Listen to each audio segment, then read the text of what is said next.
Hey guys, tonight we begin a journey through iron gates that once swallowed souls whole.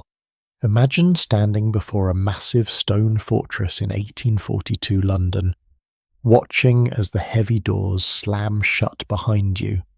The sound echoes through your bones. You are no longer a person with a name, with a story, with hopes.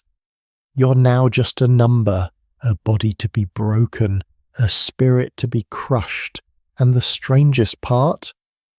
For some people living on the streets of Victorian England, this nightmare was actually better than the hell they called home. How did Britain's prisons become places so terrible that they drove people mad, yet so necessary that society built 90 of them in just 35 years? Tonight, we're stepping inside the Victorian prison system, where punishment was an art form, silence was law, and humanity itself seemed to vanish behind those cold, unforgiving walls. So before we walk through those prison gates together, I'd love it if you could take just a moment to subscribe to the channel and hit that like button. But only if this story truly speaks to you. Your support means the world to me and helps me keep bringing these forgotten histories to life. And I'm curious, where are you right now as you listen to this? Are you in bed, maybe with the lights low, sitting by a window watching the rain? Drop a comment and let me know where in the world you're joining me from tonight. Now, get comfortable. Dim those lights, maybe turn on a fan or find some gentle background noise. Let's step back in time together to a place where hope went to die. London, 1838. Picture this. You're standing on a street corner in the East End and you're starving. Not the kind of hungry where you're thinking about your next meal. The kind where your stomach has stopped growling because there's nothing left to digest. Your children haven't eaten in 2 days, the workhouse won't take you because you owe money. And winter is coming, so you do what thousands of others did. You steal. Maybe it's just a loaf of bread, maybe a jacket from a street vendor, maybe some wool from a merchant's cart. Whatever it is, it's enough. Enough to get you caught, enough to get you sentenced, and enough to send you through those iron gates into a world that would change the very fabric of who you are. The Victorian prison system wasn't just about punishment. It was a grand social experiment, a bizarre attempt to solve what the upper classes saw as the great crisis of their time. Crime was rising, cities were growing, and the lower classes were getting harder to control. Between 1800 and 1840, reported crimes in England skyrocketed from about 5,000 per year to over 20,000. The Industrial Revolution had created massive cities, but it had also created massive poverty, and the old methods of dealing with criminals, execution and transportation to Australia, were falling out of favour. Hanging someone for stealing a handkerchief seemed excessive even to the Victorians. And Australia, well, by the 1830s, the Australians were getting tired of being Britain's dumping ground for criminals. They were starting to complain, saying, basically, stop sending us your problems. So Britain needed a new solution. The answer? Build more prisons. Lots more prisons, make them big, make them modern, and make them so absolutely terrible that no one would ever want to commit a crime again. Between 1842 and 1877, Britain embarked on one of the most ambitious building programs in its history. 90 prisons were either built from scratch or massively expanded. This wasn't just construction, this was a statement. These weren't going to be the old ramshackle jails of the past, cramped castle dungeons that leaked and stank and barely held anyone.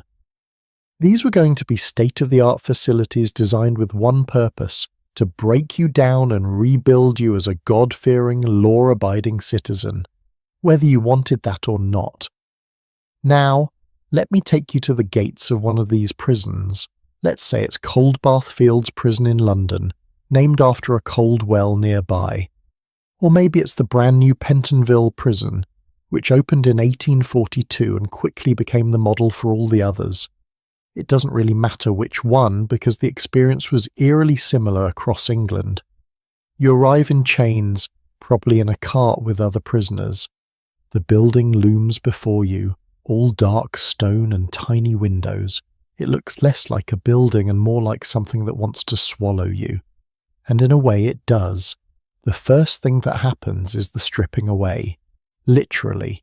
Your clothes, whatever rags you manage to keep, are taken from you. Every piece of your old life is removed. You're given a cold bath, freezing yacht that makes you gasp and shiver. Your head is shaved if you're a man. If you're a woman, your hair might be cut short. This isn't about hygiene, though that's what they tell you. This is about identity, about making sure you understand that you are no longer the person who walked through those gates. Then comes the uniform. Usually it's rough fabric that scratches your skin, often marked with arrows or broad stripes so that if you somehow escape, everyone will know what you are. A criminal, an outcast. The uniform was deliberately uncomfortable. It wasn't supposed to fit well. It was supposed to remind you every single moment that you didn't belong to yourself anymore. You belonged to the system. But here's where it gets interesting, in that dark, twisted way that Victorian society specialised in. Not all prisoners had the same experience entering prison. If you had money, if you came from a family that could pay, you could buy privileges, better food, a private room instead of a shared cell, the ability to receive visitors, books to read, letters from home, even the right to keep a pet. Yes, you heard that correctly. Wealthier prisoners sometimes kept cats or birds in their cells. One historical account from the early Victorian era describes a debtor's prison, where middle-class inmates essentially ran their own little society. They had musical evenings, they organised concerts in the courtyard. Meanwhile, in the same prison, in different wings, poor prisoners were starving, sleeping on stone floors and dying of diseases that swept through the overcrowded cells like wildfire. This wasn't unusual. Each prison was essentially run by its governor or jailer as his own personal kingdom. He made the rules. He decided who got what. And if you wanted anything beyond the bare minimum, which was often barely enough to survive, you paid for it. You even had to pay the jailer to be let out when your sentence was finished. Imagine that. You've served your time, you've suffered through months or years of imprisonment, and at the end, they won't even open the door unless you can pay an exit fee. If you couldn't pay, you just stayed there. A prisoner of poverty even more than of justice. Let me tell you about Mary Ann Cotton. Not the famous serial killer of the same name, but a different Mary, one of thousands of poor women who cycled through the Victorian prison system. Historical records show she was arrested in 1839 for stealing items from the household where she worked as a maid. 2 silver spoons, a linen tablecloth, and a small brass candlestick. She pawned them for a few shillings to feed her children after her husband had been killed in a factory accident. When Mary entered Newgate Prison, the infamous fortress in London, she was 26 years old. She had 3 children who were immediately taken from her and sent to the workhouse. She would never see them again. In prison, Mary was assigned to oakum picking. We'll talk more about that brutal task later, and given the same meal every day. Bread, watery gruel, and occasionally some cheese so hard it could break your teeth. But here's the thing that haunts me about Mary's story, and stories like hers. For the first time in months, she knew where her next meal was coming from. It wasn't good food, it was barely food at all, but it was regular. She had a roof over her head, even if that roof was the ceiling of a tiny, damp cell. She wasn't going to freeze to death on the street. This was the horrifying reality of Victorian England. For many of the poor, prison was actually an improvement. That tells you something terrible about life outside those walls, doesn't it? When losing your freedom, losing your children, losing your identity. When all of that is better than your daily life, something has gone catastrophically wrong with society. The Victorian middle and upper classes didn't see it that way, of course. They saw prisons as necessary, as righteous even. They believed in what they called moral reform. The idea was that criminals weren't just lawbreakers. They were morally corrupted individuals who needed to be isolated from society and from each other so they could reflect on their sins, repent, and emerge as better people. This belief system, this almost religious fervour about punishment and redemption, would shape everything about the Victorian prison experience. It would lead to some of the most psychologically damaging practices ever implemented in the name of justice. And it would create a prison system so brutal, so dehumanizing that its effects are still being felt today. Because here's something that will surprise you. 32 of those Victorian-era prisons are still in operation right now. In 2025, they still hold prisoners. 22,000 people, about 1/4 of England's current prison population, are locked up in buildings that were designed in the 1800s. Buildings that were considered outdated and problematic by the early 1900s. That's how long shadows can last. But we're getting ahead of ourselves. Right now we're still standing in that entrance area, watching as Mary and hundreds like her are processed, catalogued and prepared for what comes next. The real horror hasn't even started yet. The entrance was just the beginning. The opening of a door that would close behind these prisoners with a finality that many of them, even the ones who survived, would never fully escape. There's something almost theatrical about the Victorian approach to imprisonment. Every detail was considered, every aspect designed to send a message. The massive doors weren't just functional, they were psychological weapons. When they slammed shut, everyone heard it. The prisoners, the guards, the people outside, that sound said, "This person is no longer part of society. They have been removed. They have been erased." And once you were inside, the transformation was immediate and total. You were no longer addressed by your name. You were a number now. Prisoner 412, Convict 700. The records didn't care about your story, your reasons, your humanity. They cared about one thing, your crime and your soul's substance. That's what defined you now. That's all you were. The architecture itself was a form of punishment. These buildings were designed to intimidate, to overwhelm, to make you feel small and powerless. Thick stone walls that blocked out the sounds of the outside world. Tiny windows that let in just enough light to see, but not enough to feel any warmth. Narrow corridors that echoed with footsteps and the rattle of chains. Everything was calculated to reinforce one message. You are nothing. You have no power. You will obey, and obey you did, because the alternative was always worse. The Victorian prison system had a hierarchy of punishments for disobedience. Breaking the rules could mean reduced food rations. You'd go from barely enough to eat to genuine starvation. It could mean solitary confinement in a pitch-black cell, sometimes for weeks. It could mean flogging, being whipped with a leather strap or a cane until your back was raw and bleeding. It could mean the treadwheel, but we'll get to that particular torture device soon enough. The point is, from the moment you entered a Victorian prison, you understood that resistance was futile. You could comply or you could suffer. Those were your options. And suffering in a Victorian prison, well, that could be a lot worse than you might imagine. As we close this first part of our journey, I want you to think about something. Think about what it means to have your identity stripped away, to be reduced to a number, to be told that everything you were before doesn't matter anymore. The Victorians believed this was necessary. They believed it was moral. They believed that by breaking people down completely, they could build them back up as better citizens. But what they actually created was something far more complex and far more troubling.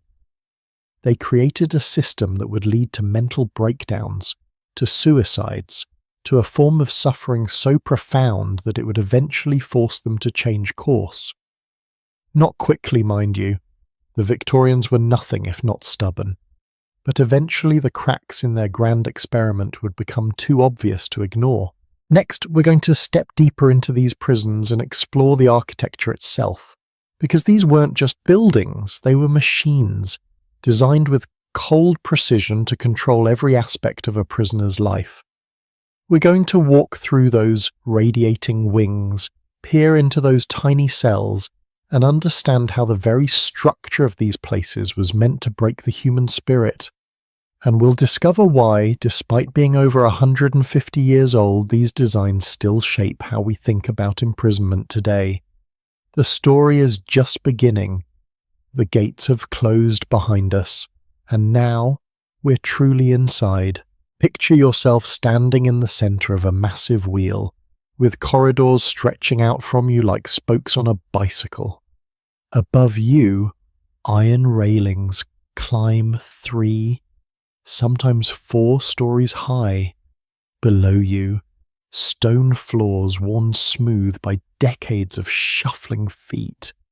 Everywhere you look, cell doors, hundreds of them, identical, endless, and from your position at the hub you can see down every single corridor at once. Nothing is hidden.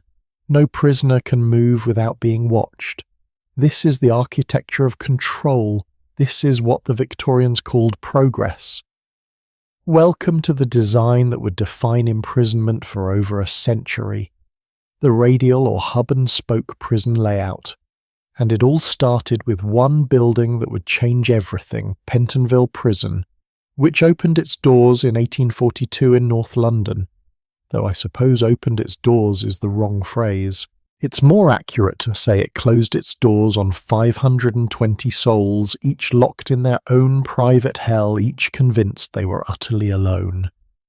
Captain Joshua Jebb was the man behind Pentonville's design, a royal engineer with a vision. And when I say vision, I mean it in both the architectural and the almost religious sense, because Jebb didn't just want to build a prison, he wanted to build a machine for transforming human souls. The cost? £84,186, 12 shillings and 2 pence, an astronomical sum in 1840. For context, a working-class family might live on £30 a year. This was a statement of national commitment. Britain was serious about punishment. But let's walk through this building together, because the details matter. Every single architectural choice was deliberate, calculated to achieve a specific psychological effect. Imagine you're a prisoner arriving at Pentonville for the first time. You've already been stripped, bathed, numbered. Now you're being led to your cell. But here's the thing, they put a hood over your head first. A thick canvas bag that covers your entire face with just small holes to breathe through. Why? Because you're not allowed to see other prisoners. You're not allowed to make eye contact. You're not allowed to recognize anyone or be recognized. From this moment forward, you're isolated, completely, utterly, absolutely alone. The guard leads you by the arm down one of those radiating corridors. You can hear your footsteps echoing off stone walls, but you can't see where you're going. Eventually you stop. A door creaks open. The hood is removed. And you see your new home, 13 feet long, 7 feet wide, 9 feet high. These were the exact dimensions of a Pentonville cell, and they became the standard that other prisons copied. Think about that for a moment. 13 by 7. That's about the size of a modern parking space. Now imagine living in a parking space for months, for years, with walls so thick that no sound could pass through them. The Victorians were obsessed with this idea of cellular isolation. The word cell itself comes from the Latin word for a monk's room, a small chamber for solitary prayer and contemplation. That was exactly what they thought they were creating. Little rooms where criminals would contemplate their sins, pray for forgiveness, and emerge as reformed individuals. What they actually created was something more like sensory deprivation chambers. But we'll get to the effects soon enough. Each cell had a narrow bed, more of a wooden shelf really, with a thin mattress filled with straw or coconut fibre, a small table bolted to the wall, a chair, A Bible, always a Bible, placed prominently where you couldn't ignore it. A small alcove carved into the wall specifically designed to hold a candle so you could read the Bible at night. Even the lighting was theological. They wanted you reading scripture, not anything else. The door was low and narrow, deliberately sized for the average Victorian body, which was smaller than people today. You had to bend down to enter or exit. Some historians think this was another psychological trick, forcing prisoners to literally bow as they entered their cell, a physical reminder of submission. The window was high up and small, maybe 12 inches by 8 inches, just large enough to let in a sliver of natural light, but not enough to see anything outside. Certainly not enough to escape through. But the most chilling detail, the thickness of the walls between cells. At Pentonville, the walls were several feet thick, specifically designed to prevent sound from travelling. The Victorians wanted absolute silence. They believed that if prisoners could communicate even through walls by tapping or shouting, they would corrupt each other.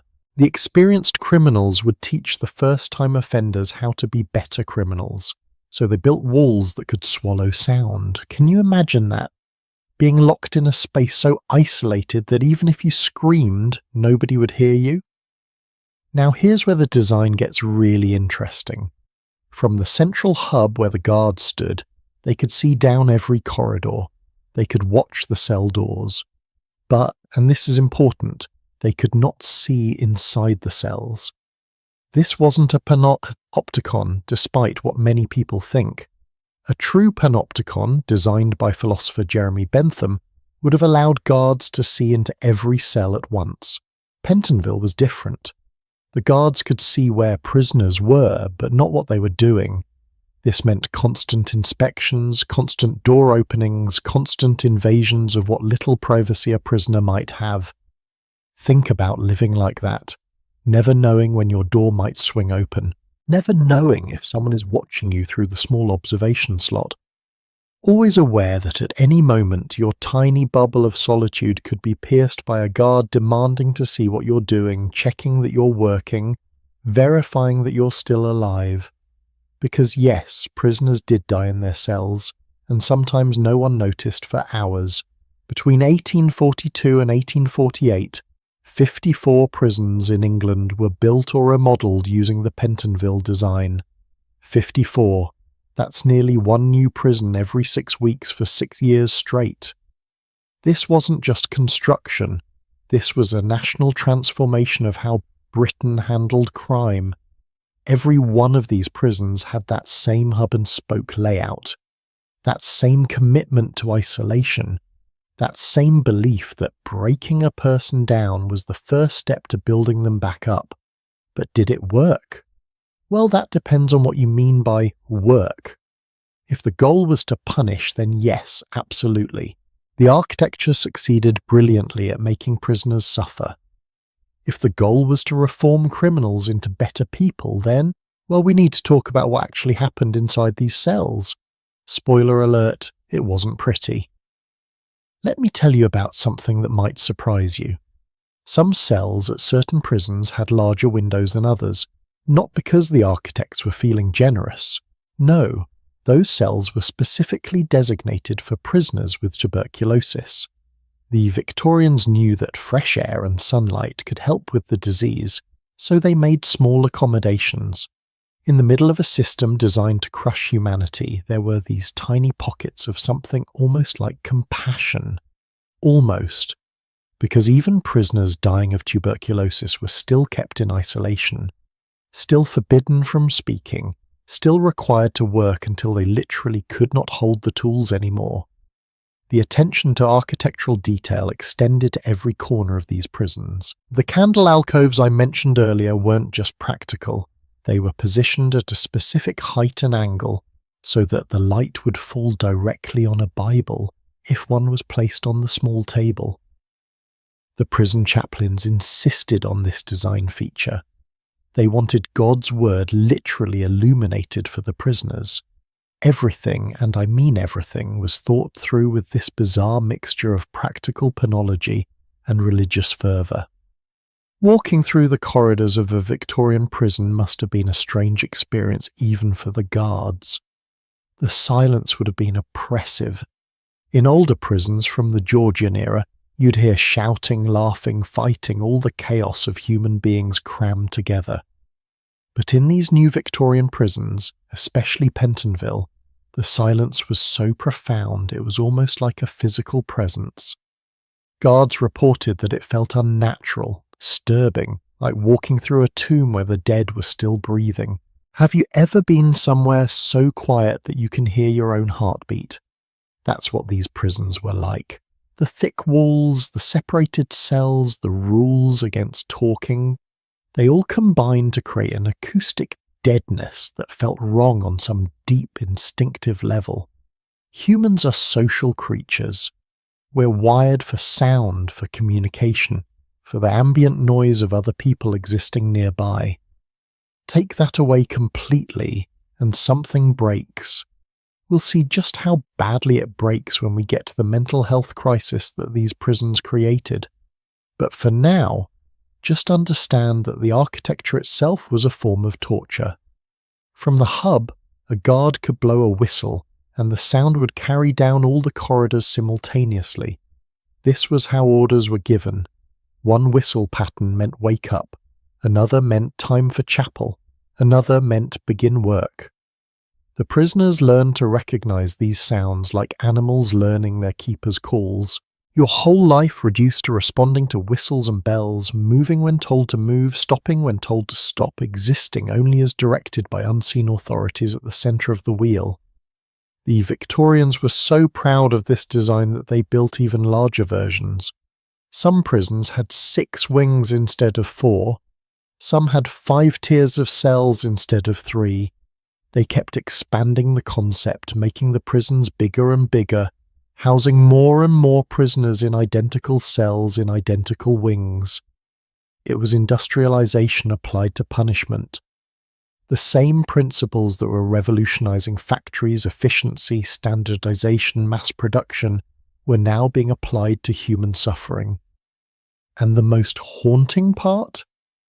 Many of these buildings are still standing, still functioning, still holding human beings in cell halls designed over 150 years ago for bodies and minds that were supposed to break under isolation. When you visit England today and pass by these massive Victorian prisons, they look like fortresses, castles of stone with tiny windows. And in a way, that's exactly what they are. Fortresses designed not to keep enemies out, but to keep souls in. The architecture of Pentonville and its descendants represents something deeper than just prison design. It represents a philosophy. The idea that isolation plus reflection equals redemption. That if you separate a person from all human contact and force them to face themselves in a small stone box with nothing but a Bible and their own thoughts, they will emerge better, transformed, ready to rejoin society as productive citizens. It's almost funny in a dark way how wrong they were. But they didn't know that yet. In 1842, when Pentonville opened, the reformers truly believed they had cracked the code. They had created the perfect prison. A place that was humane, they actually used that word, because it didn't rely on physical brutality. No torture, no beatings, just architecture and silence and time. What could be more civilized than that? Of course, they would soon discover that there are many ways to torture a person, many ways to break a mind, and that sometimes the cruelest prisons are the ones that don't leave visible scars. As we prepare to step even deeper into this world, I want you to hold on to one image, that central hub, that point from which everything radiates. The guard standing there could see every corridor, every landing, every door, but he couldn't see the prisoners, couldn't see what was happening inside those cells, couldn't see the slow unraveling of minds that the architecture itself was causing. He could see the machine working. He just couldn't see what the machine was producing. And what it was producing, as we're about to discover, was madness. A particular kind of Victorian madness born from doubts. isolation, and the crushing weight of being utterly, completely alone. The architects had built a machine for creating better people. But machines don't always work the way their inventors intended. Sometimes they break down, and sometimes they break the very things they were meant to fix.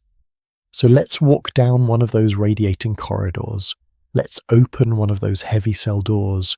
Let's step inside and see what the Victorian system of separate confinement really meant for the human beings trapped within it. Because the architecture was just the beginning. The real horror was what they did with it. Silence. Not the peaceful kind you might enjoy on a quiet evening. Not the comfortable silence between friends who don't need to fill every moment with words. No, this was a different kind of silence. The kind that presses against your eardrums. The kind that makes you question whether you've gone deaf. The kind that after days and weeks and months starts to feel like it's crushing your skull from the inside. This was the separate system, and it was, without exaggeration, one of the most psychologically devastating experiments ever conducted on human beings in the name of justice and reform. The concept came from America, specifically from the Eastern State Penitentiary in Philadelphia, Pennsylvania. Quaker reformers there had developed what they believed was a humane alternative to the brutal physical punishments of earlier eras. Instead of whipping prisoners, instead of putting them in stocks or pillories, instead of branding them or maiming them, why not simply separate them? Give each prisoner their own cell. Keep them away from the corrupting influence of other criminals. Let them reflect on their sins in solitude. Through silent contemplation and religious instruction, they would see the error of their ways and choose to change. It sounds almost reasonable when you put it that way, doesn't it? But the reality was something else entirely. Two men fell in love with this system and brought it to England. William Crawford and Reverend Whitworth Russell. These weren't cruel men by the standards of their time. They genuinely believed they were doing good. They had visited Philadelphia in the 1830s and come back convinced that they had seen the future of criminal justice. They became the loudest voices advocating for what they called separate confinement to be implemented across Britain. And in 1842, when Pentonville Prison opened, they got their wish. Here's how it worked in practice. From the moment you entered Pentonville, you were forbidden from communicating with any other prisoner. Not a word, not a gesture, not even eye contact. When you were moved from your cell, whether to the exercise yard or the chapel or anywhere else, you wore that hood I mentioned earlier. A thick canvas mask that covered your entire face. You could breathe through small holes. You could see the ground directly in front of your feet through a slit. But you couldn't see other people, and they couldn't see you. In the chapel, which prisoners were required to attend daily, each person sat in an individual wooden stall. Imagine a series of tall boxes, like old telephone booths, arranged in rows. You sat in your box facing the chaplain. You could hear his sermon. You could hear the hymns, but you couldn't see the person in the box next to you. You couldn't turn your head. You were alone with God and your sins, exactly as the system intended. Exercise time was equally isolated. The prison had small exercise yards, and at Pentonville these yards were divided into separate wedges, like slices of a pie. Each prisoner got their own slice. You could walk in a circle in your wedge for 1 hour per day. You could see the sky if the weather was clear, but you couldn't see other prisoners. Walls separated each wedge. You were outside breathing fresh air, and yet you were just as alone as you had been in your cell. 23 hours a day in your cell, 1 hour in an isolated exercise yard every day, for months, for some prisoners for years. The original plan at Pentonville was to keep prisoners in this system for 18 months before transporting them to Australia. 18 months of almost total isolation. Can you imagine that? 18 months without a real conversation, without seeing another person's face, without human touch except when a guard grabbed your arm to lead you somewhere. The work you did was also solitary. In your cell you might be given oakum to pick, old rope to unravel, or weaving to do, but you did it alone. You ate alone. You slept alone. You woke to silence, worked in seats, and went to sleep in silence. The only voices you heard regularly were the chaplain during services and occasionally a guard giving you orders. That was your entire world. Now, Crawford and Russell insisted this was different from what had happened in Philadelphia. They had heard about the high rates of mental illness at Eastern State Penitentiary. They had even heard Charles Dickens condemn the system after his visit there in 1842. Dickens wrote that the prisoners looked dejected and broken-hearted, and he called the system a form of torture that left no physical marks but destroyed minds. Crawford and Russell dismissed these concerns. They argued that their system would be better. They would have more chaplain visits, better ventilation in the cells. They used words like cheerfulness to describe how the prisoners would feel. They were catastrophically wrong. Within months of Pentonville opening, the prison's medical officer was documenting case after case of what he carefully called mental symptoms. Let me read you some actual excerpts from the prison journals from 1846, just 4 years after opening. These are real records preserved in the archives. Prisoner number 700 shows symptoms of hallucination, stating the warders poison his food and believes the medical men know it, but wish to kill him to examine his body. Convict Thomas Sharp, number 700, is worse and looks ill, refuses to take his medicines, recommended that said prisoner should be walked about the grounds with an attendant. Convict John Vincent is showing signs of insanity. He believes he will not be transported and makes reference to this hallucination frequently. Convict William Hancock's reason was totally upset for 12 months. These weren't isolated incidents, these were entries from just 1 month. Every month the journals recorded similar cases. Prisoners who believed snakes were coiled around their cell bars. Prisoners who heard voices coming from the ventilation system. Prisoners who were convinced the food was poisoned. Prisoners who stopped speaking entirely, even when directly questioned. Prisoners who wept constantly. Prisoners who had to be restrained in straitjackets because they were trying to harm themselves or destroy their cells in fits of panic. The chaplains and prison administrators had a ready explanation for all this. The prisoners were faking it. They called it shamming.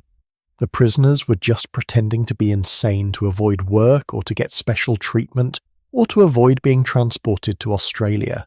Never mind that the alternative, admitting that the system itself was causing these breakdowns, would mean acknowledging that their grand experiment was a failure.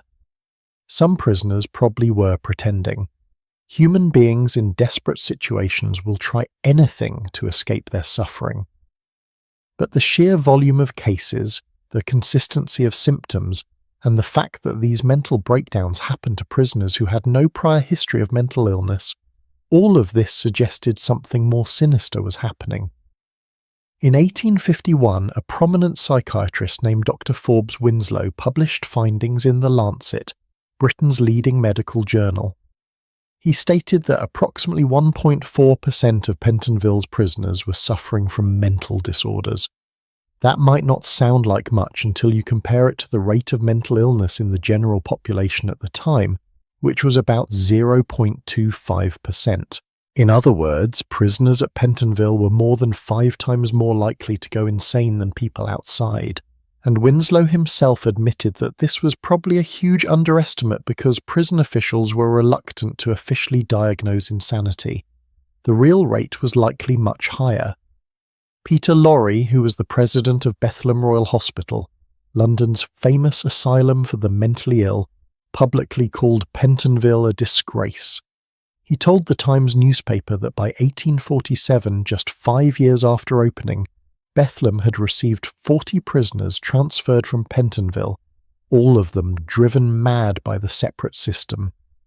40 people in 5 years from just one prison. He called it the direct result of the separate system. But perhaps the most damning evidence came from the ships that transported prisoners from Pentonville to Australia. The ship's surgeons, who were responsible for the prisoners' health during the voyage, kept detailed records, and they noted something strange. Prisoners who came from Pentonville suffered from what they called hysteric fits, far more than prisoners from other prisons. These fits would come on suddenly, often as soon as the prisoners were brought on board the ship. The surgeons had never seen anything like it with prisoners from other institutions. It was as if the extreme isolation at Pentonville had wound these men so tight that any change in environment caused them to snap. Think about what this means. These men had survived 18 months of near total isolation, 18 months of silence and solitude. And the moment they were finally around other people again, even in the terrible conditions of a convict ship, their minds couldn't handle it. The isolation had fundamentally changed something in their psychology. The architects of the system refused to admit defeat. Crawford and Russell continued to defend separate confinement publicly right up until their deaths in 1847. It's almost poetic in a tragic way that they both died suddenly in the same year, just as the evidence against their beloved system was becoming impossible to ignore. They died believing they had created something good, something moral, something that would transform criminals into better people through the power of isolation and reflection. After their deaths, the system began to change, but slowly, so slowly. In 1848, Pentonville reduced the period of separation from 18 months to 12 months. In 1853, they reduced it further to 9 months. But even 9 months of near total isolation is an eternity when you're living it. And many other prisons continued to practice full separation for much longer. Some prisons in Ireland implemented the separate system in the 1850s and continued it well into the 1860s. Why did it take so long to change? Partly because of pride. The British government had invested enormous amounts of money and prestige in this system. Admitting it didn't work meant admitting a massive failure. Partly because of religion. The chaplains, who had more power in these prisons than the doctors, truly believed that solitary contemplation was the path to redemption. To them, the mental breakdowns were either the prisoners faking or evidence of the devil fighting against the prisoners' attempts to reform. Either way, the solution was more prayer, not less isolation. And partly, I think, because the people making these decisions never experienced what the prisoners experienced. The governors, the chaplains, the prison commissioners, they visited these silent cells, but they didn't live in them. They could leave at the end of the day. They could go home to their families, to conversation, to normal human interaction. They couldn't truly understand what it felt like to be entombed in silence day after day, with only your own thoughts for company, thoughts that, after enough time, start to turn against you. There's a particular kind of torture in forced isolation. Your mind needs stimulation, needs interaction, needs the back and forth of human connection. Without it, your thoughts start to loop. You have the same memories, the same regrets, the same fears cycling through your head endlessly, because there's nothing new to replace them with. And eventually those loops become worn paths in your mind, grooves that get deeper and deeper until you can't think about anything else. That's when the hallucinations start. That's when the walls start to seem like they're moving. That's when you start hearing voices or seeing things that aren't there. Your brain, desperate for stimulation, begins to create its own. The Victorians called it prisoner's madness. We might call it something closer to sensory deprivation psychosis. Whatever you call it, it was real, it was widespread, and it was a direct result of the separate system. And yet, even as the evidence mounted, Even as more and more prisoners were transferred to asylums or released on mental grounds, the system persisted. Because it was easier to blame the prisoners than to blame the system, easier to say they were weak or predisposed to madness than to admit that isolation itself is a form of violence. As we move forward, we need to remember what we've learned here. The separate system wasn't created by monsters, it was created by people who thought they were doing good, who believed that isolation would lead to reflection, reflection would lead to repentance, and repentance would lead to reform. They built an entire prison system on this belief, and it broke people's minds by the hundreds, maybe the thousands. Good intentions, as they say, are not enough. Sometimes they're just the beginning of a different kind of horror, but the psychological torture of isolation was only part of what made Victorian prison so devastating. There was also the physical work, the pointless soul-crushing labour that prisoners were forced to perform for hours every day, work that served no purpose except to break your body and your spirit. And that's where we're headed now, to the treadwheels and the cranks, to the oakum sheds and the stone-breaking yards, to the Victorian belief that the best way to reform a criminal was to work them until they couldn't stand, to give them tasks so monotonous and meaningless that their minds would simply give up resistance. The silence was bad. But the labour, well, that was a whole different kind of nightmare. There's a sound I want you to imagine, a rhythmic clacking, like a giant wooden clock that never stops ticking. Footsteps climbing stairs that go nowhere. The creak and groan of a massive wheel turning, powered by human legs that never rest. Behind it all, heavy breathing. Sometimes a gasp, sometimes a cry of pain quickly stifled, because showing weakness could mean punishment. This was the soundtrack of Victorian prison labour, and at its centre was a machine so cruel, so brilliantly designed to crush the human spirit, that even other forms of punishment looked merciful in comparison. They called it the treadwheel, but prisoners had other names for it. The everlasting staircase, the shin scraper, the grinding machine. And if you were unlucky enough to be sentenced to hard labour in a Victorian prison, you were going to become intimately familiar with this device, whether you wanted to or not. Hard labour, hard fare, and hard board.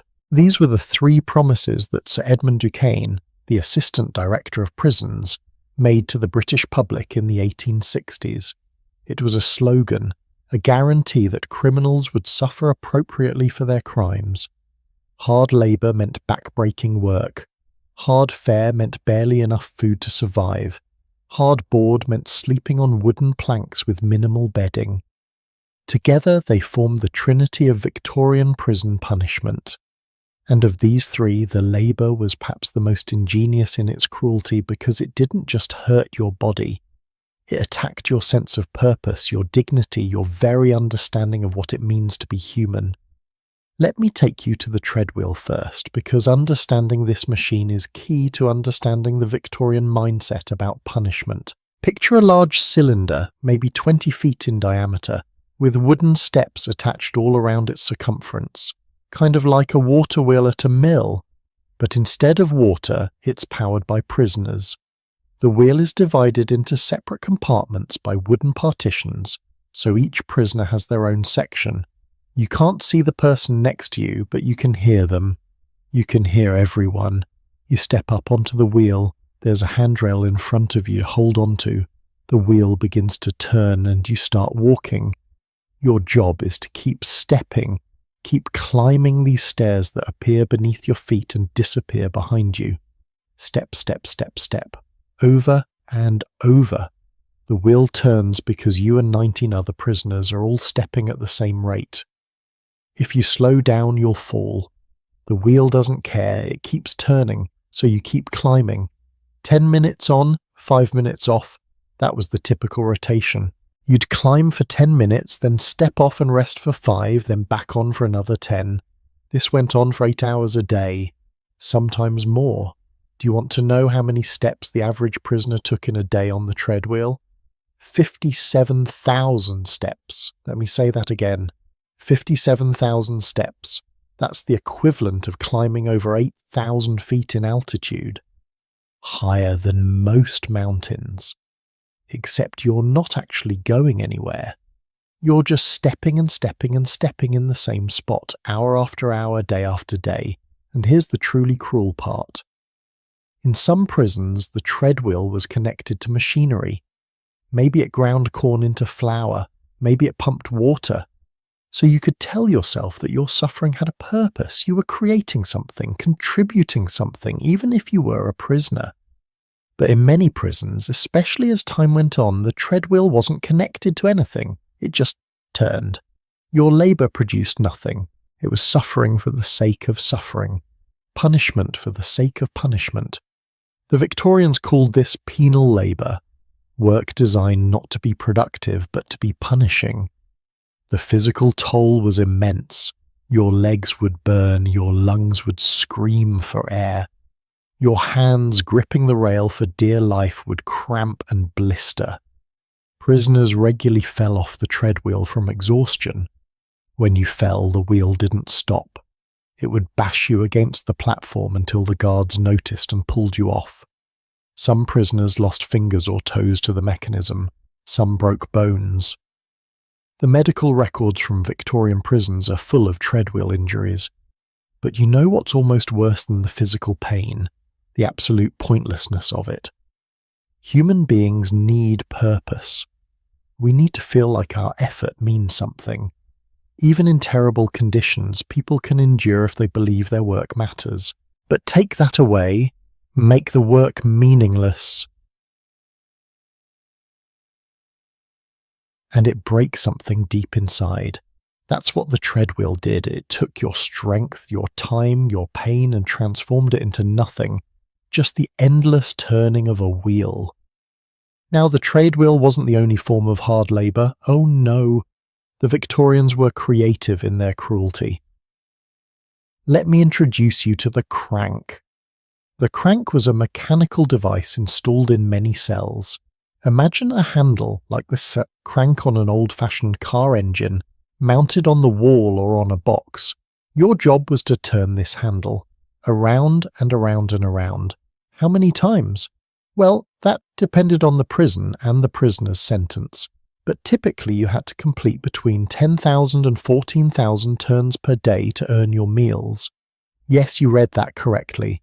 You had to turn a crank thousands of times just to get your daily food ration. Some cranks were connected to paddles turning in sand or gravel, providing resistance. Some were connected to fans that moved air but accomplished nothing useful. And here's where the term screw as slang for a prison guard comes from. The guards had the ability to adjust the tension on the crank mechanism. They could literally screw it tighter, making it harder to turn. If a guard didn't like you, or if you'd broken a rule, or sometimes just for entertainment, they'd tighten your crank. Suddenly, what was already exhausting work became nearly impossible, but you still had to complete your turns to eat. So you kept cranking, your arm muscles screaming, sweat pouring down your face, knowing that some guard was probably laughing about it. The psychological effect of the crank was similar to the treadwheel. It was work that produced nothing. You'd spend hours turning this handle, achieving nothing, creating nothing, going nowhere. Just like the wheel, just like so much of Victorian prison labour, it was designed to crush your spirit while breaking your body. Then there was oakum picking. We touched on this briefly earlier, but let me give you the full terrible picture.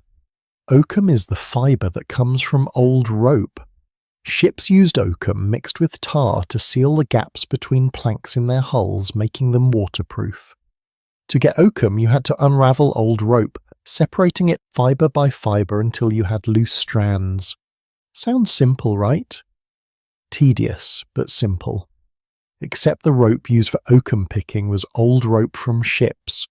Rope that had been soaked in seawater, dried by sun, coated in tar, used for years until it was ready to be scrapped.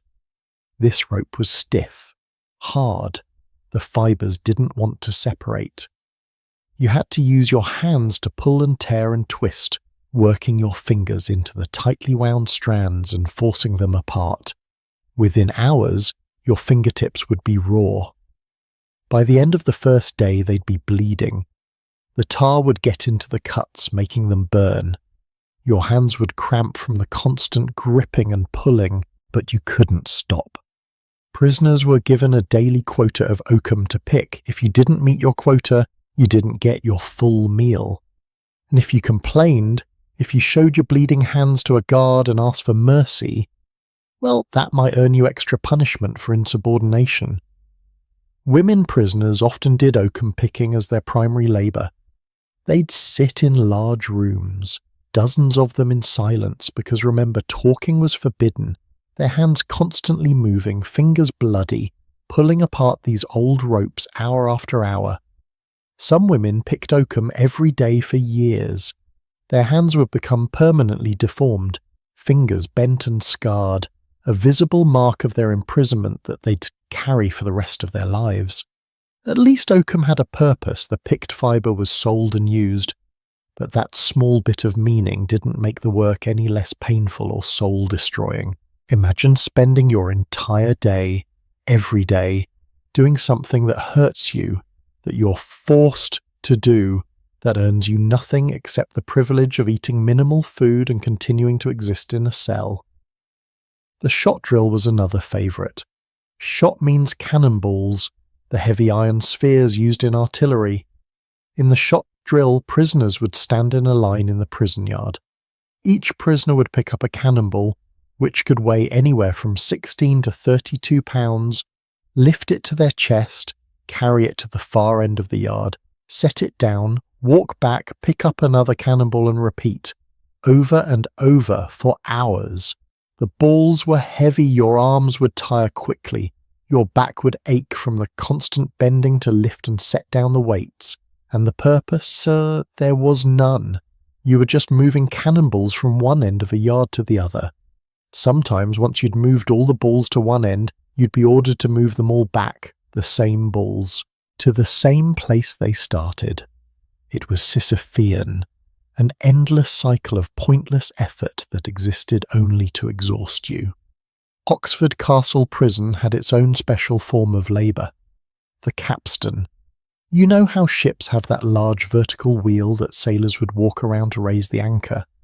Oxford Prison had one of these installed at the base of St. George's Tower, but instead of raising an anchor, it pumped water from the castle mill stream into a water tank on an upper floor.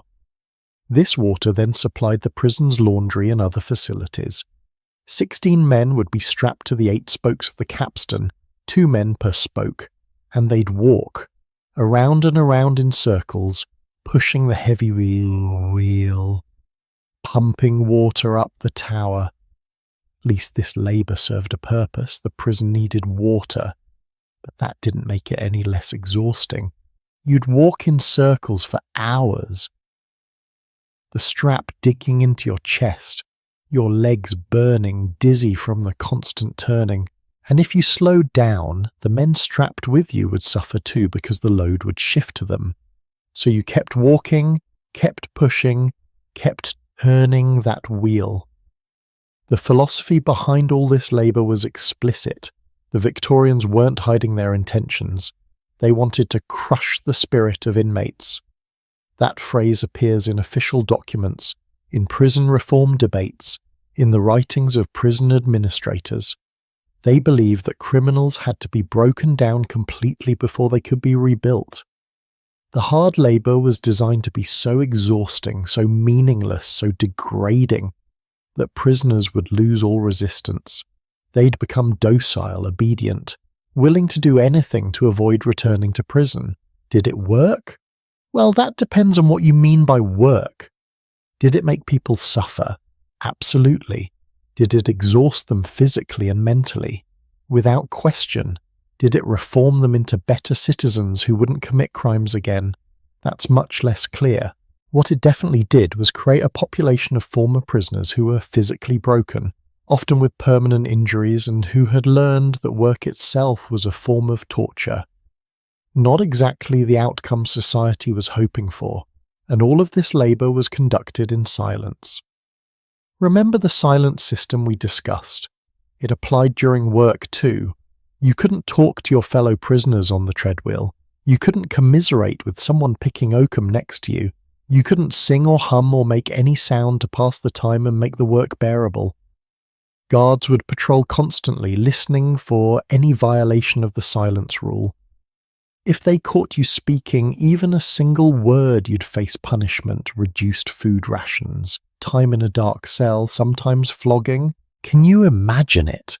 Doing this brutal, meaningless work, your body screaming in pain and not even being able to share a word of complaint or encouragement with the person suffering next to you?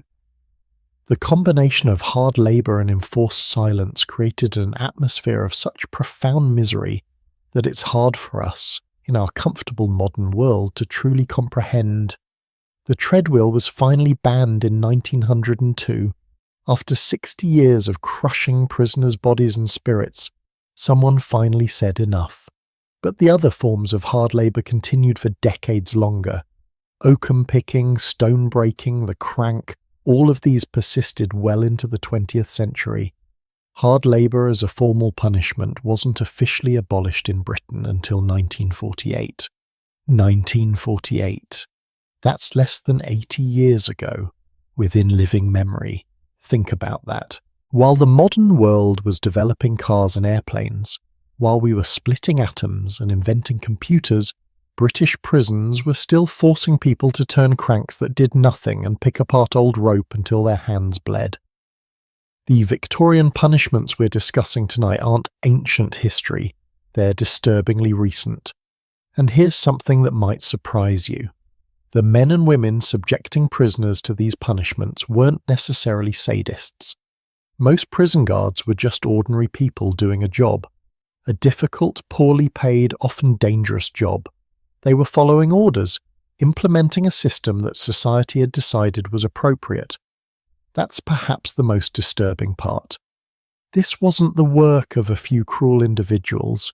This was systematic, planned, approved by Parliament and supported by the public. The torture was official policy. The hard labour, combined with the isolation and silence, created a perfect storm of human suffering. Your body was exhausted. Your mind was starved for stimulation and human connection. Your spirit was crushed by the meaninglessness of your existence. Day after day, week after week, month after month, you climbed wheels that went nowhere, turned cranks that produced nothing, picked at rope until your hands were permanently damaged, all while surrounded by silence and stone walls. But as terrible as the labour was, as crushing as the silence was, there was still more to the Victorian prison experience that we haven't explored yet.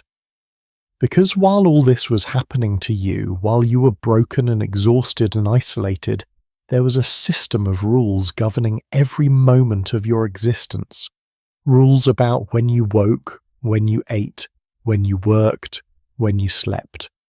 Rules about how you stood, how you walked, how you held your head. The entire prison operated like a machine, and you were just a cog in that machine, expected to function precisely as designed, without thought, without complaint, without any trace of your individuality remaining. So now that we understand the silence and the labour, it's time to understand the system itself, the daily routine that governed every waking moment, the schedule that turned human beings into clockwork automatons, because the Victorians didn't just want to punish you, they wanted to control you. Completely. Absolutely. Right down to the very rhythm of your heartbeat. The bell. Everything in a Victorian prison began and ended with the bell. Not the cheerful ringing of church bells on Sunday morning, or the gentle chime of a clock in a comfortable home. No, this was a harsh, metallic clang that cut through stone walls and invaded your dreams. 6:20 in the morning, the warning bell. 6:30, the rising bell. And from that moment until 9 o'clock at night when the lights went out, every minute of your existence was accounted for, planned, controlled. You became less a human being and more a component in a vast machine designed to run with perfect precision.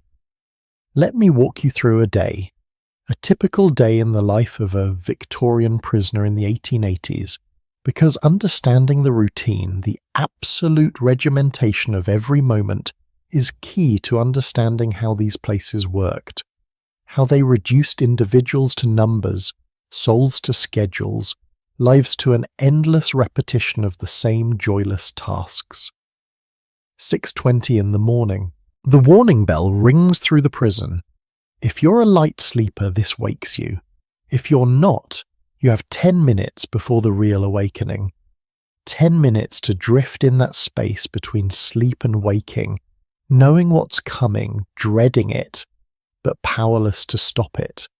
Those might be the only moments of the entire day that belong entirely to you, the only moments where you're not actively being controlled or observed or forced to do something. Cherish them. They won't last. 6:30. The rising bell. Immediately you hear the sound of metal on metal as warders move through the corridors, keys rattling against cell doors. The locks turn, the doors open, but not all at once. They do it in shifts, in organised waves, so prisoners don't all emerge at the same moment. Even something as simple as leaving your cell is controlled, timed, managed. Your cell door opens. You're already awake, of course. You've been lying on your wooden plank bed, thin mattress, barely providing any cushioning, rough blanket that's more scratching than warming. You sit up. You roll your bedding according to the exact specifications you've been taught. Not just rolled, folded in a particular way and placed in a particular spot. Everything has a place. Everything has a method. Deviation from the method brings punishment. You're given a bucket for your waste and a small basin of water. This water, this single basin, serves multiple purposes. First, you wash yourself. Your face, your hands, your body as best you can with minimal water and no soap, or maybe a tiny sliver of harsh soap that barely lathers. Then, when you're done washing yourself, you use that same water to clean your cell. Yes, the same water. The water you've just washed your body with is now your cleaning water for the stone floor, the wooden furniture, everything in your small domain.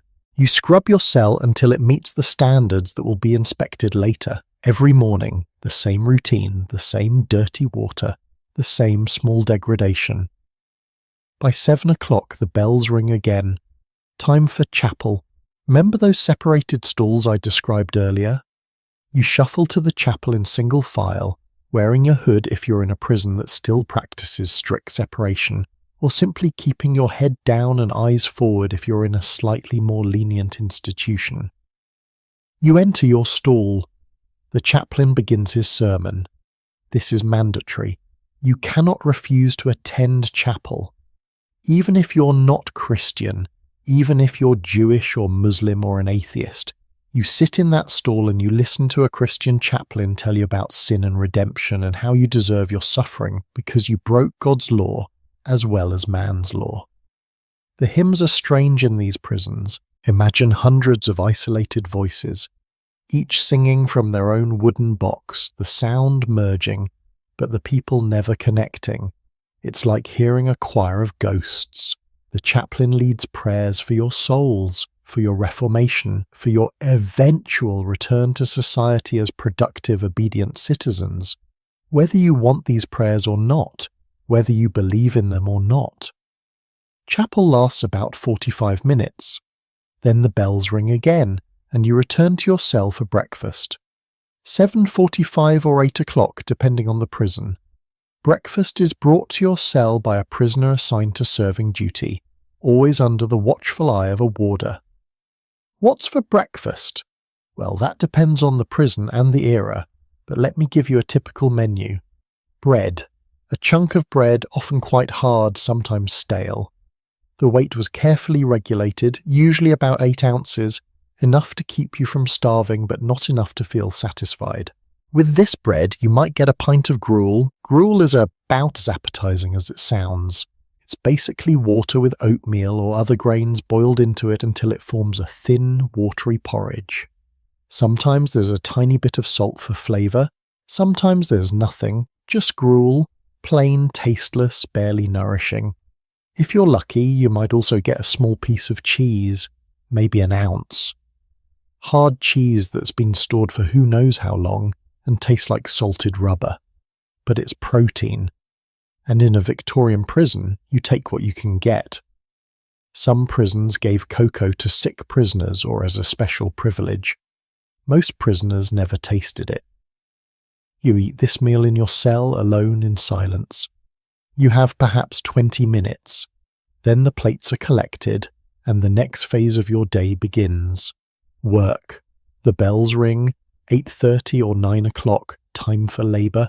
You might be taken to the treadwheel house. You might be led to a workshop for oakum picking. You might be assigned to your cell with a crank to turn. Wherever you go, whatever you do, silence is enforced. No talking, no humming, no singing, no sound except the sound of work. The clacking of the treadwheel, the scraping of rope fibres, the grinding of the crank. Hour after hour. These sounds become the soundtrack of your life, boring into your brain until you hear them even when you're trying to sleep. Around noon, the bells ring again. Dinner time.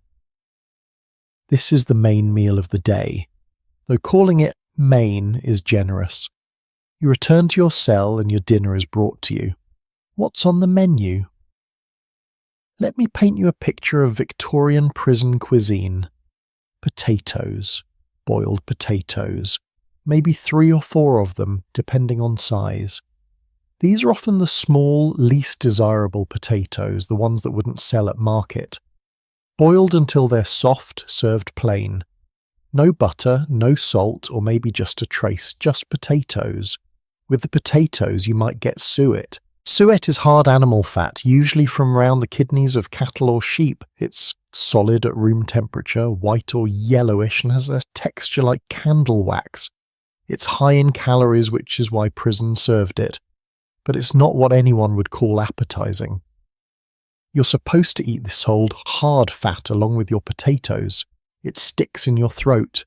It sits heavy in your stomach. But it's food, and you're hungry, so you eat it. Sometimes, instead of suet, you'd get what prisoners called stirabout. This was a hated dish.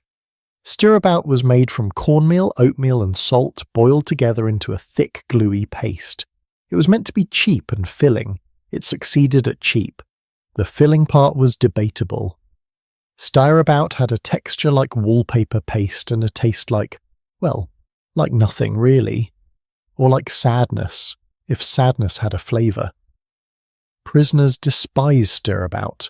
There are records of prisoners refusing to eat it and choosing to go hungry instead. But if you did that too often, you'd be punished for wasting food. A few prisons, the more progressive ones, occasionally served meat soup. Once a week maybe. A thin broth with tiny pieces of meat floating in it. More suggestion than substance. This was considered a privilege, a luxury even. That tells you something about how low the baseline was. You have 1 hour for dinner. You eat alone in your cell. Then the plates are collected and you return to work. 1 o'clock until 5 o'clock in the afternoon. 4 more hours of labour, 4 more hours of silence, 4 more hours of meaningless tasks that exhaust your body and numb your mind. The afternoon stretches endlessly, time moves differently when every moment is the same. When there's nothing to look forward to and nothing to remember except more of the same. 5 o'clock. The bells ring, supper time, back to your cell, what's for supper? Usually it's similar to breakfast, more bread, maybe another pint of gruel, sometimes a bit of cheese. This is your last meal of the day. Make it last because you won't eat again until breakfast the next morning. That's a gap of 13 hours or more with nothing in your stomach. After supper, you have a brief period, maybe an hour, where you're allowed to read. But the reading material is strictly controlled. The Bible, of course, religious tracts, maybe an improving book about morality or the dangers of sin. Nothing entertaining, nothing stimulating. Certainly nothing that might encourage independent thought or make you question the system holding you captive. The Victorians were very careful about what ideas they allowed into prisoners' minds. Then at 9 o'clock, the final bells of the day. Lights out, candles extinguished, darkness. You lie on your hard bed, pull your thin blanket over yourself and try to sleep. In the darkness, the prison is never truly silent. You hear coughs from other cells, muffled sounds that somehow penetrate the thick walls. You hear the footsteps of warders on patrol checking cells, ensuring everyone is where they should be. You hear the wind outside, the rain if it's storming, and these sounds remind you that there's a world out there, a world of warmth and light and people who can talk to each other freely, a world you're no longer part of, and then you sleep if you can, and when you wake, the bells will ring again, 6:20, 6:30, and the entire day will repeat. Exactly the same wash water, the same chapel service, the same tasteless food, the same silent labour, the same crushing routine, day after day, week after week, month after month, for some prisoners year after year. Now here's something that might surprise you. Sunday was different. Sunday was the only day prisoners didn't work. You'd think this would be a relief, a blessing, a break from the monotonous horror of the regular schedule. But many prisoners actually found Sundays to be the hardest day of the week. Why? Because on Sunday, you had nothing to do, nothing to distract you from your thoughts, nothing to occupy your mind. The day started an hour later, at 7 o'clock instead of 6:30. Small mercy. But then instead of going to work, you went to chapel twice, once in the morning, once in the afternoon. Longer services than on weekdays, with more sermons, more prayers, more hymns sung from isolated stalls. Between the two services, you were locked in your cell with nothing to do except read the Bible or sit in silence. Exercise was allowed, usually an hour in the afternoon. Walking alone in your wedge of the exercise yard, while the sky moved overhead and reminded you of freedom, for many prisoners, especially those who were illiterate or who found reading difficult, Sunday was torture. At least during the week, the labour gave you something to focus on, even if it was painful and pointless. Sunday gave you nothing but time. Time to think about what you'd lost, time to worry about your family, time to count the days remaining in your sentence if you could keep track, time to feel the full weight of your situation pressing down on you like the stone walls themselves. But here's the truly insidious part of this system. It wasn't designed to be merely punishing, it was designed to be reforming. The Victorians genuinely believed that this routine, this absolute control over every aspect of your life, would make you a better person. They believed that by stripping away your autonomy, by reducing you to a number following orders, by isolating you and working you and feeding you barely enough to survive, they were teaching you discipline, teaching you obedience, teaching you to respect authority and law. Did it work? Well, that's complicated. For some prisoners, especially first-time offenders who came from relatively stable backgrounds, the horror of prison was enough to ensure they never wanted to return.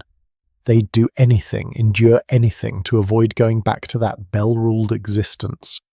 But for many others, especially those from the desperate poverty we discussed earlier, prison just confirmed what they already knew, that society saw them as less than human, that they had no value except as objects to be controlled and punished, that the world outside wasn't much better than the world inside, just less organized about its cruelty.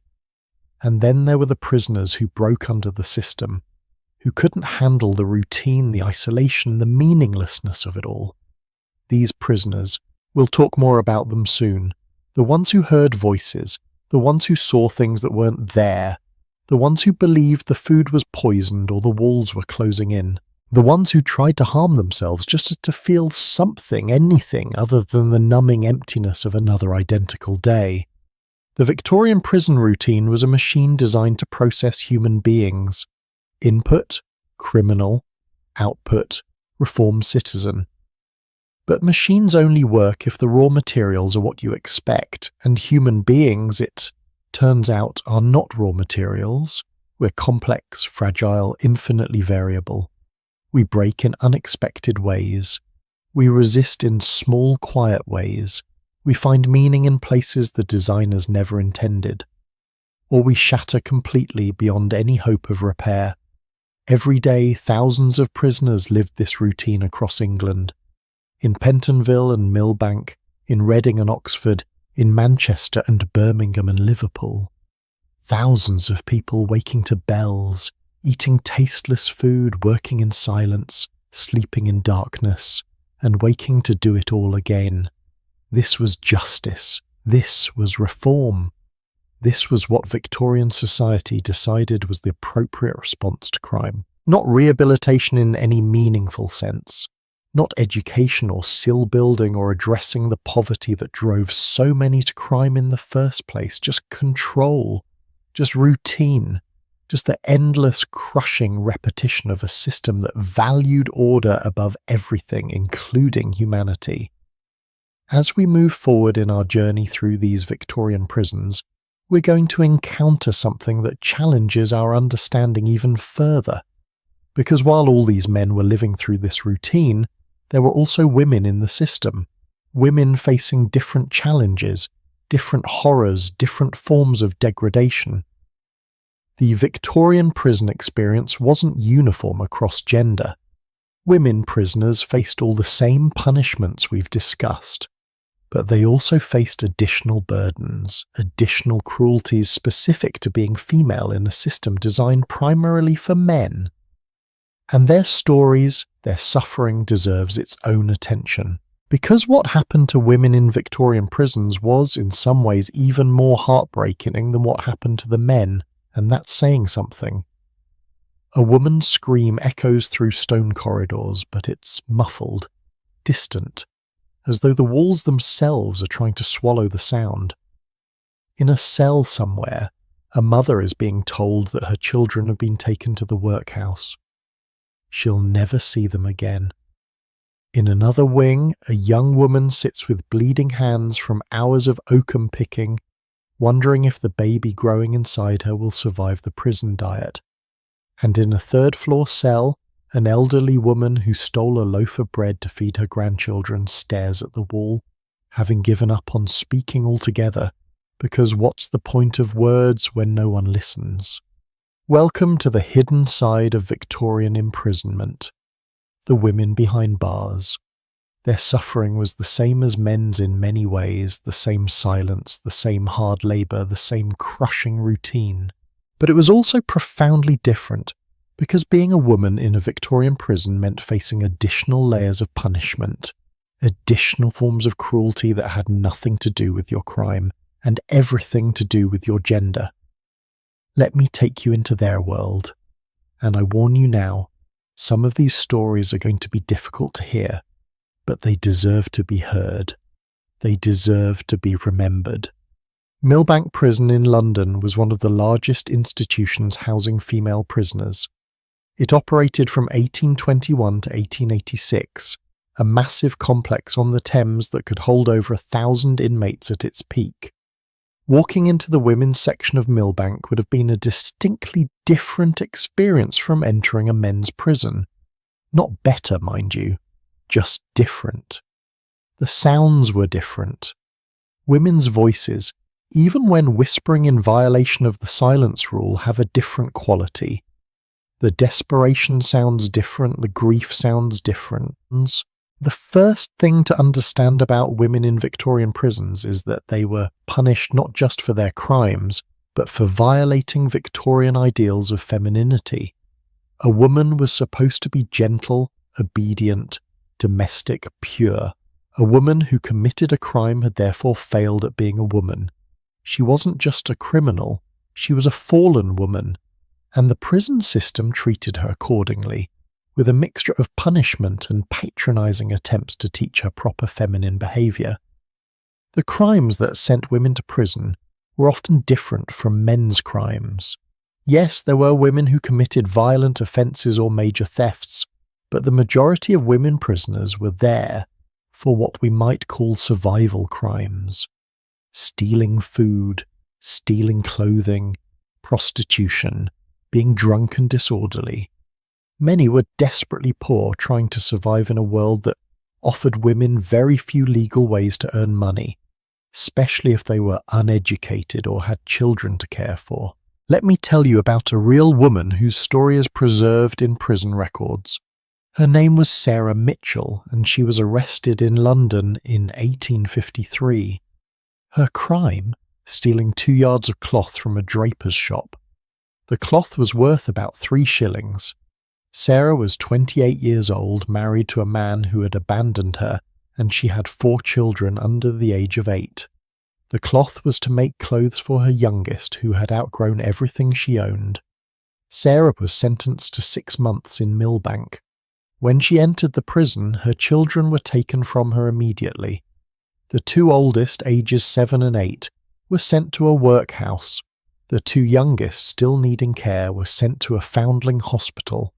Sarah never saw any of them again.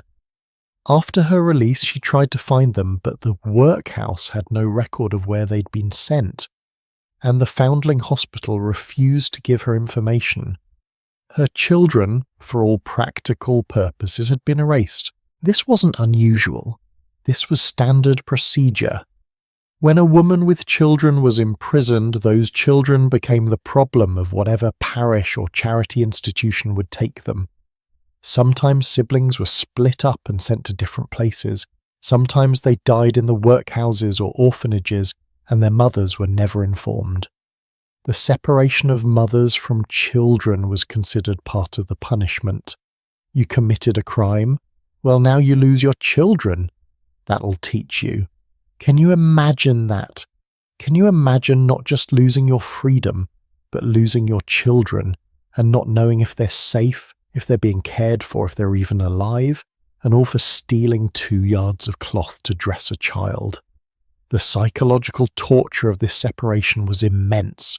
Prison records are full of women who became despondent, who stopped eating, who had what the Victorians called nervous breakdowns worrying about their children. And the prison authorities saw this as weakness, as proof that these women were unfit mothers anyway. The work assigned to female prisoners was, unsurprisingly, gendered.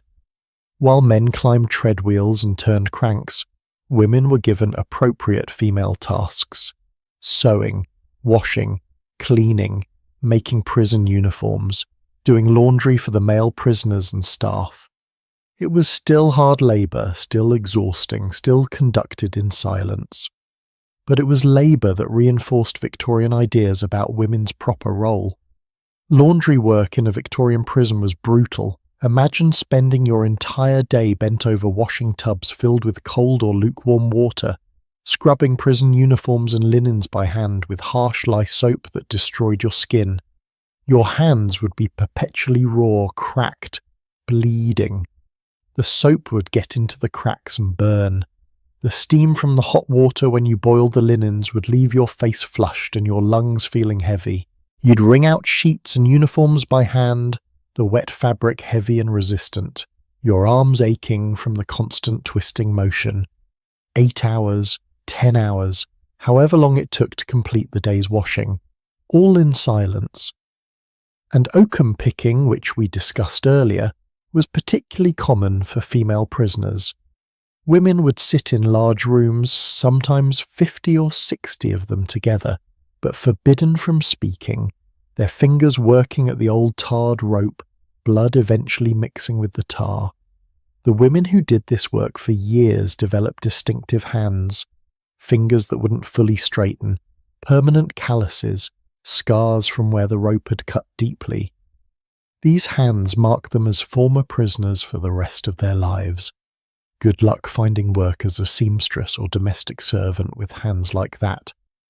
But perhaps the cruelest aspect of women's imprisonment was the vulnerability it created. Victorian prisons were run almost entirely by men. Male governors, male warders, male chaplains, male doctors. Yes, there were some female matrons to supervise the women prisoners directly, but they were always outnumbered and subordinate to male authority. This created an environment where abuse was not just possible, but tragically common. Historical records, when they exist, hint at this. Official complaints were rare because who would a woman prisoner complain to? The system was stacked against her. But occasionally scandals would break. A warder dismissed for inappropriate conduct with female prisoners. A chaplain reassigned after rumours of improper touching during confession. A doctor investigated for examining women prisoners more frequently and intimately than medical necessity required. These were the cases that made it into official records. How many more went unreported, unrecorded, hidden by a system that valued order and reputation over the safety of the women in its care? Pregnancy in prison was its own special horror. Some women entered prison already pregnant. Some became pregnant in prison, either through consensual relationships with male staff, which was supposed to be impossible but happened anyway, or through assault, which was also supposed to be impossible and definitely happened. Pregnant women received no special treatment. You did your work until you physically couldn't. You ate the same inadequate diet. You slept on the same hard bed. When the time came to give birth, you were usually moved to the prison infirmary, a slightly less horrible room, but still a far cry from any kind of comfortable or sanitary birthing environment. The prison doctor would deliver your baby with whatever medical knowledge he possessed, which might be considerable or might be minimal. Women died in childbirth in these prisons. Babies died within days of being born, and if both mother and child survived, what then? In some prisons, mothers were allowed to keep their infants with them in their cells for a few months. Imagine trying to care for a newborn in a 13 by 7 foot cell with minimal heat, inadequate food, and no one to help you. Your baby cries, and you're terrified because crying might disturb the warders, might bring punishment. Your baby needs more milk than your malnourished body can produce, and there's no alternative available. You watch your child weaken, and you're powerless to help. Eventually, if the baby survived those first few months, it would be taken away, sent to an orphanage or workhouse, another child lost to the system. There were women who tried to resist, who fought against the system in whatever small ways they could. Let me tell you about Catherine Doyle. She's mentioned in the book Victorian Convicts 100 Criminal Lives, and her story is illuminating. Catherine was born in Manchester in 1851. At 16 years old, she was sentenced to 7 days in prison for stealing a jacket. Just 7 days, but the brief taste of imprisonment apparently taught her nothing about staying out of trouble. A year later, she was back for a similar offence. Then at 18, Catherine stole some wool. With her previous convictions counting against her, the judge sentenced her to 7 years in custody, followed by 7 years of police supervision. 7 years for stealing wool. She was sent to Millbank Prison in London, then transferred to Fulham Prison. And Catherine Doyle did not go quietly into that good night. She destroyed prison property. She was disorderly. She refused to comply with rules. The prison staff punished her with reduced food rations and restrained her in a straitjacket when she became too troublesome. Was Catherine a difficult person? Probably. Was she also a teenager ripped from her life and thrown into a horrific system for the crime of being poor and desperate? Absolutely. Her resistance, her refusal to be broken, came at a cost. More punishment, more isolation, more suffering. But in its own way, it was also a form of dignity, a refusal to let the system completely erase who she was. Catherine continued this pattern for much of her life, in and out of prison, never quite reformed, never quite broken. Her story is tragic, but it's also, in a strange way, inspiring. She never gave up being herself, even when everything and everyone was trying to force her into compliance. Now, Let's talk about a group of women who are imprisoned for something that, in hindsight, seems absolutely absurd: the suffragettes. In the early 1900s, women fighting for the right to vote were arrested and imprisoned, often at Holloway Prison in London. These weren't poor women stealing bread. These were educated, often middle-class or upper-class women who deliberately broke laws as part of their political campaign. They smashed windows, they chained themselves to railings, they disrupted political meetings, and they were sent to prison for it. The suffragettes in prison adopted a tactic that terrified the authorities: the hunger strike. They refused to eat, using their own bodies as weapons against the system. And the prison authorities responded with something that still shocks us today: forced feeding. Women who refused to eat were held down by warders, sometimes 5 or 6 people holding one struggling woman. A tube would be forced down her throat or up her nose, and liquid food would be poured directly into her stomach. This wasn't a medical procedure done with care. This was violence. Women described choking, gagging, vomiting, feeling like they were drowning. The tube sometimes caused injuries, tearing tissue in the nose or throat. Women who endured multiple forced feedings suffered psychological trauma that lasted for years, and yet many of them went right back to their political activism after being released, knowing they might be arrested again, knowing they might face forced feeding again. That takes a kind of courage that's difficult to comprehend. The contrast between how suffragettes were treated and how poor women criminals were treated is instructive. The suffragettes had public support, or at least public attention. Their treatment was documented, protested, debated in Parliament. When a suffragette died in prison, it made national news.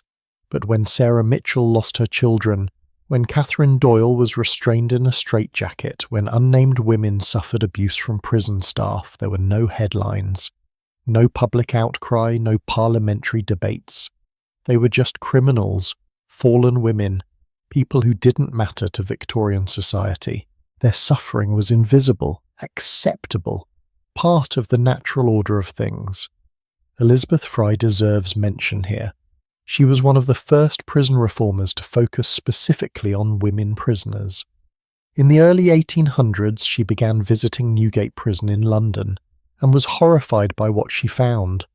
Women and children crammed together in terrible conditions, no work to occupy them, no education, no hope of reform or rehabilitation. Fry started programs to teach women prisoners to read and to do needlework. She advocated for female warders to supervise female prisoners. She pushed for separate facilities for women. Her work had some impact, but it was limited. The fundamental problem was that Victorian society saw women criminals as beyond redemption in a way that men criminals weren't. A man who stole could theoretically be reformed, could become a productive worker again. But a woman who stole had violated her essential nature. She had failed at being feminine, at being pure, at being the moral guardian of her home that Victorian ideology said women should be. How do you reform someone who's failed at their very essence? The Victorians never really figured that out, so they just punished, hoping that somehow through suffering these women would transform into acceptable versions of femininity. The mortality rate for women in Victorian prisons was significant. Disease spread easily in crowded conditions. Tuberculosis was rampant. Typhoid fever, cholera during outbreaks. Malnutrition weakened immune systems, making prisoners vulnerable to any illness that made its way through the population.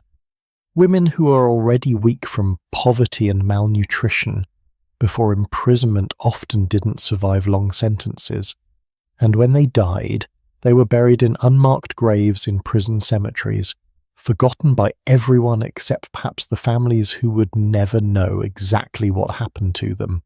Yet through all of this, through the separation from children, the gendered labour, the vulnerability to abuse, the inadequate food and medical care, the constant degradation and punishment, many women survived. They found small ways to maintain their humanity. They whispered encouragement to each other when the warders weren't listening. They shared food from their meagre rations with women who were weaker. They sang softly at night, quiet enough not to bring punishment, but loud enough to remind each other that they weren't completely alone. These small acts of resistance and solidarity weren't enough to change the system, but they were enough to keep some women sane, to give them something to hold on to in the darkness.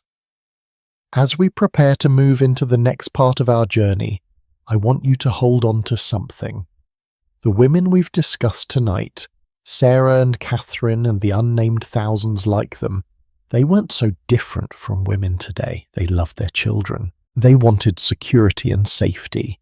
They made desperate choices in impossible situations, but Victorian society saw them as fundamentally flawed, as criminals who deserved not just punishment but erasure. Their stories were meant to be forgotten, their suffering invisible. But they were real people. They mattered. And now, more than a century later, we're remembering them. Next, we're going to look at another group whose suffering was meant to be invisible. Children. Because yes, Victorian prisons held children, some as young as 7 or 8 years old, children who were tried as adults, sentenced as adults, and thrown into this same brutal system we've been exploring. And what happened to those children? Well, that's a story that's going to break your heart even more than what we've already discussed. Because if adults couldn't survive this system without being damaged, what chance did children have? Small hands reaching through iron bars, a voice that hasn't finished changing yet, crying out in the dark, the sound of a whip striking a back that's still growing. These images should horrify us. They should seem impossible, relics from a barbaric age we've long since left behind. But they're not ancient history, they're Victorian England. And the children who suffered through the prison system weren't criminals in any meaningful sense. They were survivors trying to stay alive in a world that had no place for them. A world that, when they stumbled, locked them up alongside murderers and thieves and treated them with the same brutal efficiency it used on adults. Let me tell you a story. It's 1848, and there's a boy named George Brasher standing in front of a magistrate. George is 11 years old. He's being charged with larceny, which is just a fancy legal word for theft. What did he steal? The records show it was food. Bread, probably. Maybe some cheese. The kind of thing an 11-year-old boy steals when he's hungry and has no other options. The magistrate looks at George's record. This isn't his first offence. George has been arrested before multiple times. The magistrate makes his decision. Guilty. The sentence, whipping. George is taken to a room in the courthouse. His shirt is removed. He's bent over a bench or perhaps made to grip a post. And then a grown man, probably twice George's size, raises a leather strap or a birch rod and begins to strike this child across the back. How many strokes? The records don't always specify, but typical sentences were 12 to 24 strokes. Imagine that. Imagine being 11 years old and being beaten by an adult employed by the state to do exactly that. The pain, the humiliation, the terror. And then being released back onto the same streets, with the same lack of food and shelter, with the same desperation that drove you to steal in the first place. This was justice for children in Victorian England. And when whipping wasn't enough, when the offences kept happening or became more serious, the next step was prison. Real prison. The same prisons we've been discussing, with the same silence rules and hard labour and isolation. Except you're not an adult. You're a child. Maybe you're 7 years old, maybe you're 10, maybe you're 14 and already so hardened by life that you seem older. But you're still just a child. Here's something that's going to shock you. In early Victorian prisons, before the reforms of the mid-1800s, children weren't separated from adult prisoners. They were all mixed together. A 7-year-old boy arrested for pickpocketing might be in the same cell as a 40-year-old man convicted of violent assault. A 12-year-old girl caught stealing might share space with adult female prisoners who had committed serious crimes. The rationale, such as it was that prisons had limited space and limited resources. Segregating prisoners by age would be expensive and complicated, so they just didn't bother. What do you think happened in that environment? Children were victimized, obviously. Physically, sexually, psychologically. They were dominated by adult prisoners, used, abused, taught things no child should know, the very thing the Victorian prison system claimed to prevent. The corruption of first-time offenders by hardened criminals was happening to children on a massive scale, and the authorities knew about it. There are records of investigations, reports, hand-wringing about the problem, but real change came slowly. So slowly. Let me take you deeper into George Brasher's story, because it gets worse. George's father had been convicted of theft years earlier and transported to Tasmania, then called Van Diemen's Land, on a convict ship named Tortoise in 1842. He never returned after his sentence. George's father simply disappeared into the Australian penal colonies, leaving behind a wife and children with no support. George's mother tried to hold the family together, but poverty is a vicious thing. It eats away at everything. Young George turned to theft to survive. He was caught, whipped, released, caught again, whipped again, released again. The pattern repeated. In 1848, when he was still just a child, he was sentenced to 6 months in prison. 6 months for a child. During those 6 months, while George was locked up, his mother collapsed and died in the street. The historical record describes her as being drained by the label of a transported convict's wife and exasperated by her sons, all of whom were convicted felons. She literally died of the stress and shame and exhaustion of trying to survive in a society that had criminalized poverty. George came out of prison to find his mother dead. No father. No family support. What do you think happened next? More theft, more arrests, more punishment. George Brasher's entire childhood was a cycle of crime, punishment and desperation, created and sustained by a system that saw him not as a child in need of help, but as a criminal in need of correction. And there were thousands of Georges, thousands of children ground up by Victorian society's machinery of punishment. But Victorian reformers eventually started to realize that maybe, just maybe, throwing children in prison with adult criminals wasn't producing the desired results. Maybe it was actually making things worse. Revolutionary thinking, I know. So they started developing alternatives. First came reformatory schools, established in the mid-1800s. Reformatory schools were meant to be a middle ground between prison and freedom. Children who committed minor crimes, theft being the most common, could be sent to these institutions instead of adult prisons. The idea was that reformatories would teach children useful skills while also instilling discipline and moral values. Boys would learn trades, how to use machinery, carpentry, metalwork, skills that would make them employable when they left. Girls would learn domestic skills, cooking, cleaning, sewing, preparing them for lives as servants or wives. Sounds almost reasonable, doesn't it? But let's look at what reformatory schools were actually like. The discipline was severe.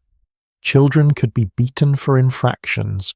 They could have their hair cut off as punishment, a public shaming that marked them as troublemakers. They could be placed in solitary confinement, locked in small rooms alone, sometimes for days. Yes, the same solitary confinement that was driving adult prisoners insane was also used on children. 7-year-olds, 8-year-olds, locked in the dark alone with their fears, as punishment for talking during lessons or failing to complete their work properly. The daily routine in reformatory schools was strict. Wake early, prayer, breakfast, lessons or work, lunch, more lessons or work, prayer, supper, bed. Everything scheduled, everything controlled, everything designed to break the child's will and replace it with obedience. The Victorians called this education. They called it reform, but what it really was institutionalized control, an attempt to force poor children into shapes that middle-class Victorian society found acceptable. And the work these children did was often exploitative. Reformatory schools funded themselves partly through the labour of their inmates. Boys might work in prison workshops making products that were sold. Girls might do laundry or sewing that brought in income. The children weren't paid, of course. Their labour was considered part of their punishment and reform. So these institutions were essentially using child labour while claiming to be helping the children. The hypocrisy is breathtaking. Then came Borstals, introduced later in the Victorian era, and more fully developed in the early 1900s. Borstals were specifically for young offenders, typically teenagers. The name comes from the village of Borstal in Kent, where the first of these institutions was established. Borstals were supposed to be more progressive than reformatory schools, focusing on education and rehabilitation rather than pure punishment. But the reality was that Borstals were still prisons. Harsh discipline, strict routines, hard physical labour. The main difference was that Borstals tried to teach young offenders a trade, giving them some kind of skill they could use after release. But the underlying philosophy was the same. These young people were seen as problems to be managed, threats to be neutralised rather than children and teenagers who needed support and opportunity. Throughout all of this, Victorian society maintained a fascinating double standard. When middle-class or upper-class children misbehaved, it was seen as youthful high spirits, something they'd grow out of with proper guidance. But when poor children broke the law, even when they were stealing to eat, it was seen as evidence of moral deficiency. Evidence that they were born bad and needed to be punished until they learned to be good. The idea that poverty itself might be the problem, that children can't make good choices when all their choices are terrible, this didn't seem to occur to most Victorians, or if it did occur to them, they chose to ignore it. There's a particularly cruel irony in Victorian attitudes toward working-class children. On one hand, society relied on child labour. Poor children worked in factories, in mines, as chimney sweeps, in domestic service. They worked long hours in dangerous conditions for minimal pay. This was considered normal, acceptable, even necessary. But if those same children, desperate and hungry, stole something to survive, suddenly they were criminals who needed to be locked up and punished. You can work 12 hours a day in a factory at age 8. That's fine, but steal a loaf of bread and you're a criminal. The Education Act of 1876 tried to address part of this problem by making school attendance compulsory for children up to age 12. The thinking was that if children were in school, they wouldn't be on the streets committing crimes. But schoolrooms in poor neighbourhoods were often harsh places, overcrowded, under-resourced, teachers who were overworked and sometimes brutal. Children who misbehaved could be caned, struck with a wooden rod across their hands or backsides. They could be made to stand in corners for hours. They could be placed in solitary confinement, yes, even in schools, locked in small rooms as punishment. Some schools even had what they called reformatory rooms, or punishment rooms, that were essentially cells.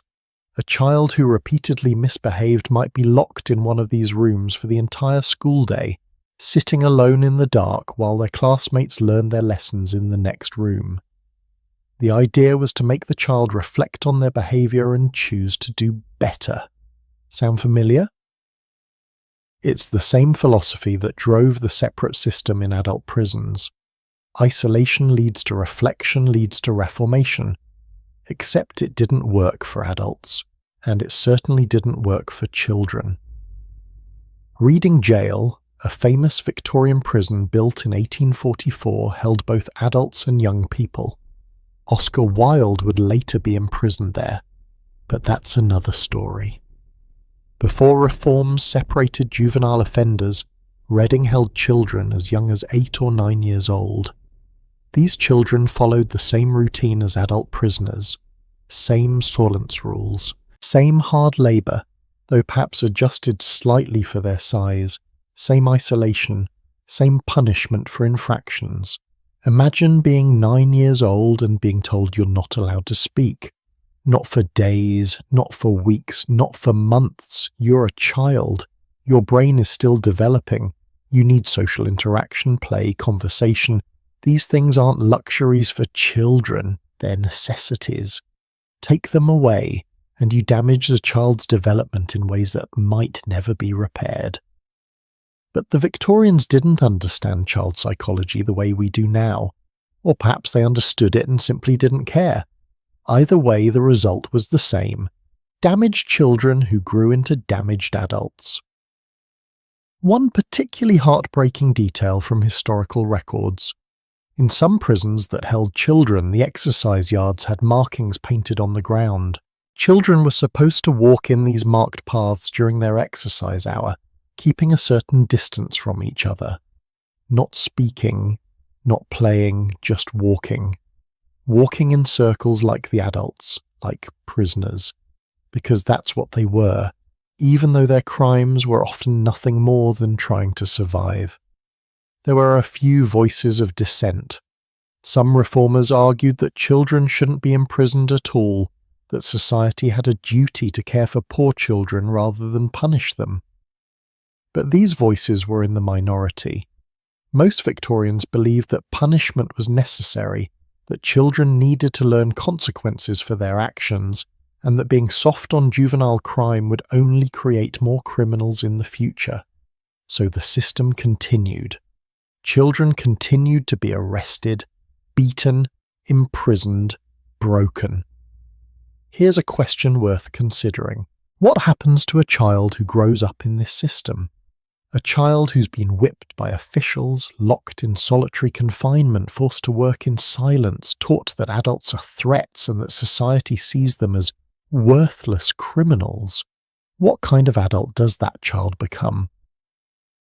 The Victorians wanted these children to emerge as law-abiding, productive citizens, but more often they emerged as deeply damaged people who had learned that violence is how problems are solved, that authority is to be feared and resented, and that they have no value except as objects to be controlled. The cycle perpetuated itself. Children raised in the prison system often ended up back in the prison system as adults. Their own children then grew up in poverty without parental support and ended up in the same institutions. Generation after generation trapped in a cycle of poverty and punishment that society had created and then blamed on the individuals caught in it. But amazingly, some children survived. Some even thrived. There are stories of young people who went through reformatory schools and genuinely learned trades that gave them opportunities, who found mentors among the staff who actually cared about them, who discovered resilience within themselves that carried them through. These success stories were used by Victorian society to justify the whole system. See? It works! Look at this child who turned their life around. But for every one success story, there were dozens or hundreds of failures, of children who emerged more damaged than when they entered, of children who didn't emerge at all because they died in these institutions. Child mortality in Victorian prisons and reformatories was significant. Disease spread easily among children living in close quarters with inadequate nutrition. Tuberculosis, typhoid, cholera during outbreaks. Accidents happened during hard labour. Some children died by suicide, unable to bear the conditions they were living in. And when they died, they were buried in unmarked graves, their short lives reduced to a number in a register, if that. As we move forward, we need to understand that the Victorian prison system wasn't just about punishing criminals. It was about social control, about keeping the lower classes in their place, about teaching children, especially poor children, that they had no power, no rights, no future except what society chose to give them. And one of the ways Victorian society enforced this control was through a practice that seems almost incomprehensible today. Transportation, taking criminals, including many who were barely adults, and shipping them to the other side of the world, to Australia, to a land so far away that they might as well be dead for all their families would ever see them again. And that journey, that voyage on convict ships to a penal colony on the edge of the known world, that was its own unique form of hell. A hell we're about to explore in detail. The smell of salt water mixed with human misery, the creak of wooden boards beneath your feet, the endless rolling of waves that makes your stomach turn even when you've had nothing to eat, chains around your ankles, connecting you to dozens of other prisoners below deck in a space so cramped you can't stand upright. Above you, the footsteps of sailors going about their work. Around you, the sounds of people being sick, people crying, people praying in languages you don't understand. And ahead of you, months of this. Months of sailing toward a destination so far away that it exists only as a name on a map. Australia, Van Diemen's Land, New South Wales. Places that might as well be the moon, for how likely you are to ever return home. Welcome to transportation, the Victorian solution to overcrowded prisons and expensive executions. If criminals were such a problem in England, why not simply send them away? Ship them to the other side of the world where they could work in penal colonies and in theory build new lives. It sounds almost humane when you describe it that way. It wasn't. Transportation was exile. It was a death sentence without the death, at least not immediately. It was the erasure of everything and everyone you'd ever known, with only the slimmest chance of ever coming back. Between 1787 and 1868, over 160,000 people were transported from Britain to Australia. 160,000. That's not just a statistic. That's 160,000 individual human stories. 160,000 people torn from their families, loaded onto ships and sent to the far edge of the British Empire to labour under the Australian sun. Some of them were genuine criminals, dangerous people who probably needed to be removed from society. But many, probably both, were just poor people who'd committed survival crimes. Theft, poaching, fraud on a small scale, the kind of crimes born from desperation rather than malice. And here's the thing about transportation. The punishment didn't start when you arrived in Australia. It started the moment you were sentenced. Because between sentencing and departure you were held in prison, often for months, waiting for a ship to be ready.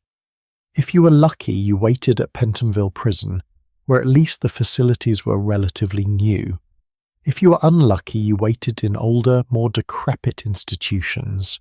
Either way, you waited in the separate system, in silence and isolation, knowing that soon you'd be leaving England forever. Pentonville Prison was specifically designed to serve as a preparatory institution for transportation. Prisoners spent 18 months there in solitary confinement, supposedly being reformed and prepared for their new lives in the colonies. The chaplains worked overtime, trying to instill proper religious and moral values. The prisoners were taught trades that might be useful in Australia, and their behaviour during these 18 months determined what kind of treatment they'd receive when they arrived. Good behaviour meant you might get a ticket of leave, which allowed you to work for wages and live relatively independently. Bad behaviour meant hard labour in chain gangs with no freedom at all. But here's what the chaplains and reformers at Pentonville didn't account for. 18 months of isolation does something to a person's mind. We've already discussed the mental breakdowns, the hallucinations, the prisoner's madness. Now imagine taking someone who's been driven to the edge of sanity by isolation and putting them on a ship with hundreds of other people. The psychological whiplash was intense, And the ship's surgeons, the doctors responsible for prisoners' health during the voyage, documented something strange. Prisoners from Pentonville suffered what they called hysteric fits, far more than prisoners from other institutions. These fits would come on suddenly, often within hours of boarding the ship. Men who'd been staunant for 18 months would start screaming. They'd thrash against their chains. They'd weep uncontrollably. Some became catatonic, staring at nothing, unresponsive to commands or questions. The ship's surgeons had never seen anything like it from prisoners coming from other prisons. It was as if the extreme isolation at Pentonville had wound these men so tight that the sudden change, the sudden proximity to other human beings, caused them to snap. The voyage itself was its own ordeal. Depending on which port you departed from and where exactly in Australia you were headed, the journey could take anywhere from 3 to 6 months, 3 to 6 months at sea, in chains, in a crowded hold with minimal food and water. Have you ever been on a boat for even a few hours and felt seasick? Now imagine that feeling for months. Many prisoners spent the entire voyage ill, unable to keep food down, growing weaker by the day. The ships used for transportation were called convict ships, and they varied wildly in quality. Some were relatively well-maintained naval vessels repurposed for prisoner transport. Others were merchant ships that took convict transport contracts to make extra money between cargo runs. The conditions on these ships ranged from barely tolerable to nightmarish. Prisoners were kept below deck in holds that had been converted into makeshift prisons. Wooden platforms served as bunks, stacked 2 or 3 high, with barely enough room to sit up. You were chained to your bunk or to other prisoners to prevent escape, not that escape was possible in the middle of the ocean. Let me tell you about a specific ship, the Tortoise. Remember George Brasher's father from our discussion of children in prisons? His father was transported on the Tortoise in 1842. Historical records of the Tortoise describe conditions that were typical for convict ships of the era. 220 male prisoners crammed into holds designed for cargo, not people. Limited ventilation, just a few grates and hatches that were often closed during storms. No sanitation beyond buckets that were emptied once a day, if you were lucky. The smell below deck was described by one witness as so overwhelming that it made you gag even before you descended the ladder. Food on convict ships was rationed strictly. You'd get salt beef or salt pork preserved in brine, and so salty it made your lips crack. Hard biscuits called as ship's biscuit or hardtack that were often infested with weevils. You'd tap the biscuit on the table to make the weevils fall out before you ate it. Water was rationed, maybe a quart per day, and it was stored in barrels where it would grow stagnant and develop a strange taste. Fresh fruits and vegetables were impossible to keep on long voyages, so scurvy was common. Your gums would bleed, your teeth would loosen, old wounds would reopen, and there was nothing to be done about it until you reached land. Disease spread rapidly in these conditions: typhoid, dysentery, typhus. If one person got sick, everyone got sick. The death rate on convict ships varied widely depending on the ship, the captain, the surgeon, and sheer luck. On well-run ships with decent conditions and a competent surgeon, maybe 5 to 10% of prisoners would die during the voyage. On poorly run ships, the death rate could climb to 20 or 30%. 1 in 5 prisoners dead before ever reaching Australia. Their bodies were wrapped in canvas, weighted with stones, and dropped overboard with a brief prayer. No grave, no marker, just the ocean swallowing them up as if they'd never existed. Women prisoners faced additional horrors during transportation. Female convicts were usually kept in a separate section of the hold, but the barriers were often minimal. Guards had access. Male crew members had access. And women prisoners were vulnerable in ways that male prisoners weren't. Sexual assault was common and rarely punished. If a woman became pregnant during the voyage, well, that was treated as her fault. as evidence of her immoral nature, not as a crime committed against her. Some women gave birth on these ships, in the hold, in chains, with only other prisoners to help them. Many of these babies didn't survive the voyage. Neither did all the mothers. The journey was also mentally devastating. Imagine being from a small English village, never having travelled more than a few miles from where you were born, and suddenly you're on a ship crossing oceans you didn't know existed, headed to a continent you've never heard of. The sheer vastness of the journey was incomprehensible to many prisoners. Some thought they were being taken to their deaths. Some believed they'd never reach land at all, they'd just sail forever until they starved. The psychological impact of being torn from everything familiar and thrust into this alien environment was profound. And yet, there was a strange camaraderie that developed on some convict ships.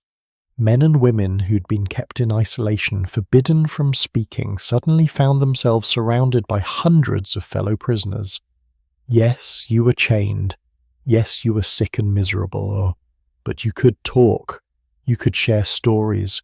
You could form connections with other human beings. For prisoners coming from the separate system, this was the first real human interaction they'd had in over a year. Some of them clung to these connections desperately, forming friendships that would last through their sentences in Australia and beyond. The ship's surgeons kept detailed journals documenting the voyage. These journals are fascinating historical sources because they provide a window into what life was like on these ships. Surgeons would note who died and from what cause. They'd record outbreaks of disease and how they tried to treat them. They'd document behavioural problems, fights among prisoners, suicide attempts. Reading these journals now, you can feel the surgeons' frustration. They were often decent men trying to keep hundreds of people alive under impossible conditions with limited medical supplies and no real authority over how the ship was run. Some surgeons genuinely cared about their charges.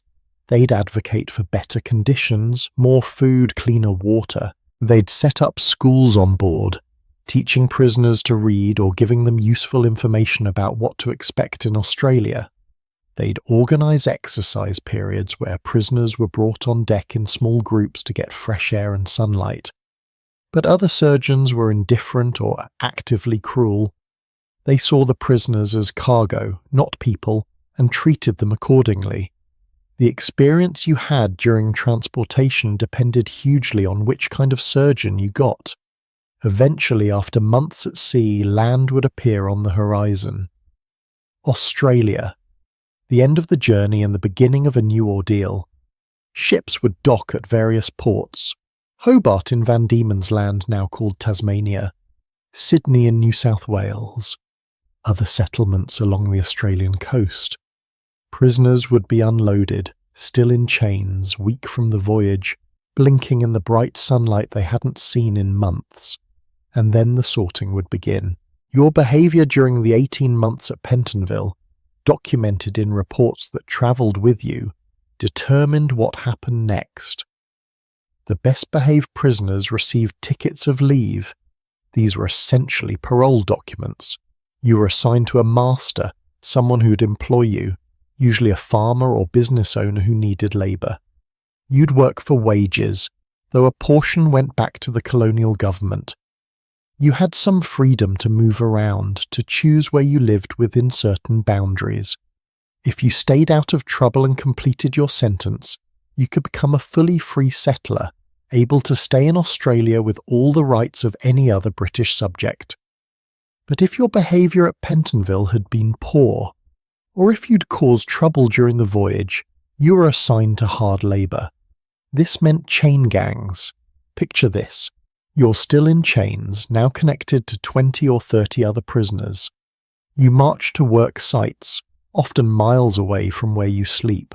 You build roads, you clear land, you break rocks. You do back-breaking labour under the Australian sun, which is fiercer than anything you experienced in England. Guards watch you constantly. If you slow down, you're whipped. If you try to escape, you're caught, brought back and punished severely, sometimes publicly flogged, sometimes put in isolation cells even more severe than anything at Pentonville. Van Diemen's Land, Tasmania, was known as the harshest destination. The penal settlements there, Port Arthur, being the most infamous, were designed to be places of ultimate punishment. Port Arthur was where the worst-behaved convicts were sent. Repeat offenders, violent prisoners, men who'd tried to escape from other settlements. Port Arthur was isolation, hard labour and brutal discipline all combined. It was meant to break you completely, and for many prisoners it did. But here's something that's almost never discussed. Transportation, for all its horrors, also offered something that staying in England didn't. Hope, a chance, however slim, at a new life. If you completed your sentence and earned your freedom, you could stay in Australia. You could claim land. You could start a farm or a business. You could marry and have children who would be born free without the stain of criminality that marked you. Some transported convicts did exactly this and built successful lives in Australia. Not many, but some. And there's an interesting historical quirk here. Many Australians today are descended from transported convicts. What was once a mark of shame has become, so in some families, a point of pride. My great-great-great-grandfather came over on a convict ship, is now said with a certain swagger. An acknowledgement that your ancestors were tough enough to survive something most people can't imagine. Australia itself has embraced this history, turning old penal colonies into tourist attractions, preserving convict ships and prisons as museums. The suffering has been transformed, at least partially, into heritage. But we shouldn't romanticize this. For every convict who succeeded in Australia, there were dozens who died there, broken by labour or disease or despair. For every family reunion between a transported prisoner and relatives who managed to follow them to Australia years later, there were hundreds of families permanently separated, never knowing what happened to their loved ones after that ship sailed over the horizon. Transportation was exile. It was loss. It was the deliberate destruction of the life you knew, with only the faintest possibility of building something new from the ruins. By the 1830s, Australia was starting to complain. The colonial authorities there were getting tired of being Britain's dumping ground for criminals. They wanted to attract free settlers, respectable people who'd come to Australia by choice to build their futures. Having thousands of convicts pouring in every year wasn't exactly attractive to potential immigrants. Come to Australia, it's beautiful. Also, it's full of criminals, isn't the best marketing pitch. So Australia started pushing back, lobbying the British government to end transportation. It took time. Transportation to New South Wales ended in 1840, to Tasmania in 1853, to Western Australia, the last destination still accepting convicts, in 1868. After that, transportation as a punishment officially ended. Britain would have to find other ways to deal with its criminals, which meant building more prisons, which brings us full circle to where we started, to those massive Victorian prison building programs, those 90 prisons constructed in just 35 years. But before transportation ended completely, before that final convict ship made its last voyage, there were still prisoners living through this system. Still people being torn from their homes and sent to the far side of the world. And among them were some names you might recognize, some people who would become famous or infamous for reasons having nothing to do with their crimes. Because Victorian prisons didn't just hold anonymous poor people, they also held writers, activists, criminals so notorious that their names became household words. And their stories, their experiences behind those iron bars, give us yet another perspective on what the Victorian prison system really was. Not just a machine for punishment, but a stage where some of the most dramatic stories of the era played out. And that's where we're heading next. Fame is a strange thing. It can elevate you to heights most people never reach. It can also make your fall that much more spectacular, that much more public, that much more devastating. And in Victorian England, if you were famous and you fell hard. You fell into the same prisons we've been discussing, the same cells, the same silence, the same crushing routine. Except everyone knew you were there. Everyone was watching. Your humiliation wasn't private. It was entertainment for the masses, a morality tale about what happens when you step outside society's boundaries. Let me introduce you to some people whose names you might recognize. People who walked through those iron gates and discovered that fame means nothing when the door slams shut behind you. Jack Sheppard. Now there's a name that electrified London in the 1720s. Wait, you're thinking 1720s? That's before the Victorian era, you're absolutely right. But Jack's story is so central to how Victorians thought about crime and criminals that we need to start with him. Jack was a thief, a burglar, and he was absolutely brilliant at escaping from prison. Not once, not twice, 4 times, 4 separate escapes from various London prisons, each one more daring than the last. His most famous escape was from Newgate Prison in 1724. Jack was chained to the floor in a cell called the Castle, considered the most secure room in the prison. He was wearing heavy irons on his wrists and ankles, and he escaped. How? He picked his locks using a bent nail. Then he broke through 6 locked doors, climbing up a chimney, crossing rooftops, and lowering himself down with a rope made from bedsheets. Sounds like something from a movie, doesn't it? But it actually happened. Witnesses documented it. The authorities were baffled. Jack became a folk hero. The common people loved him. Here was a poor boy from the slums who'd made fools of the wealthy and powerful. Who'd proven that walls and chains couldn't hold someone with enough cleverness and courage? Ballads were written about him. Plays were performed. His face appeared on prints sold in markets. When Jack was finally captured for the last time and executed at age 22, over 200,000 people showed up to watch. 200,000. That's roughly 1/3 of London's entire population at the time. His execution was the biggest public event of the decade. Why am I telling you about Jack? Because his legend haunted Victorian prisons. Every time a prisoner escaped, the newspapers would compare them to Jack Sheppard. Every time authorities designed a new, supposedly escape-proof cell, they'd say it was too secure even for Jack Sheppard. He became the standard by which all other criminal cleverness was measured. And the Victorians, obsessed with crime and punishment, kept his story alive through plays and novels. They were simultaneously horrified by criminals and fascinated by them. And nowhere was that fascination more evident than in their treatment of famous prisoners. Let's jump forward to the Victorian era proper. Charles Dickens's father, John Dickens, was imprisoned in Marshalsea Debtors' Prison in 1824. Not for theft or violence, but for debt. He owed £40, a sum he couldn't pay.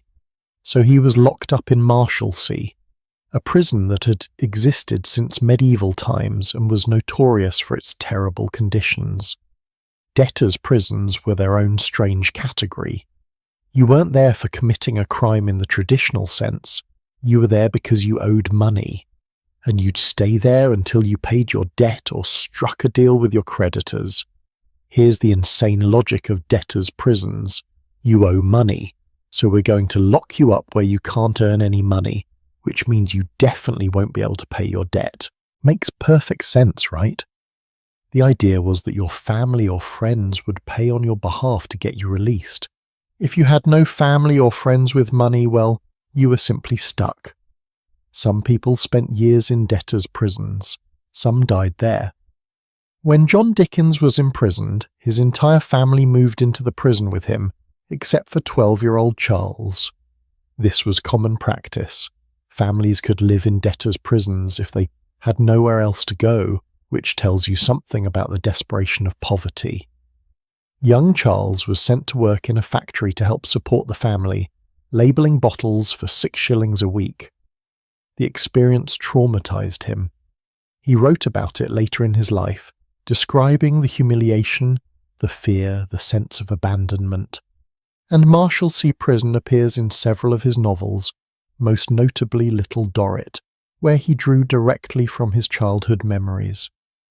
The shame of having a family member in prison was intense in Victorian society. Even though John Dickens's debt was eventually paid and he was released, Charles Dickens carried that shame his entire life. He rarely spoke about his father's imprisonment. When he became famous as a writer, he tried to hide this part of his past. But it shaped everything he wrote. His sympathy for the poor, his anger at unjust systems, his detailed descriptions of prisons and workhouses, all of it came from those childhood experiences of visiting his father behind bars. Now let's talk about someone whose imprisonment was for something quite different. Oscar Wilde, playwright, poet, celebrity, and one of the most famous men in London in the 1890s. Wilde was convicted in 1895 of gross indecency, which was the legal term used for homosexual acts. His trial was a sensation. The newspapers covered every detail. His wit and cleverness, which had made him famous, were on full display even in the courtroom. But wit doesn't save you from prison. He was sentenced to 2 years of hard labour. Wilde spent time in several prisons, including a brief stay at Pentonville, before being transferred to Wandsworth and then Reading Jail. And for someone of Wilde's sensitivity, someone who lived for beauty and art and intellectual stimulation, the Victorian prison system was particularly devastating. He was subjected to the same rules as everyone else. Silence, isolation, pointless labour turning the crank in his cell thousands of times per day to earn his meals. An aesthete and artist reduced to a number, forced to wear a prison uniform marked with broad arrows, forbidden from having books except for the Bible and religious tracts. Wilde wrote about his experience later in a long letter that was published as De Profundis, and in The Ballad of Reading Jail, a poem about watching another prisoner be executed. His descriptions of prison life are heartbreaking. He wrote about the silence, how it drove men mad, about the cruelty of the guards, about the terrible food that left prisoners constantly hungry, about the humiliation of having every aspect of your dignity stripped away. The vilest deeds like poison weeds bloom well in prison air, he wrote. It is only what is good in man that wastes and withers there. Oscar Wilde entered prison as a celebrity and emerged broken. His health was ruined. His spirit was crushed. He lived only 3 years after his release, dying in exile in Paris at age 46. His imprisonment destroyed him, and Victorian society watched it happen with a mixture of pity and satisfaction.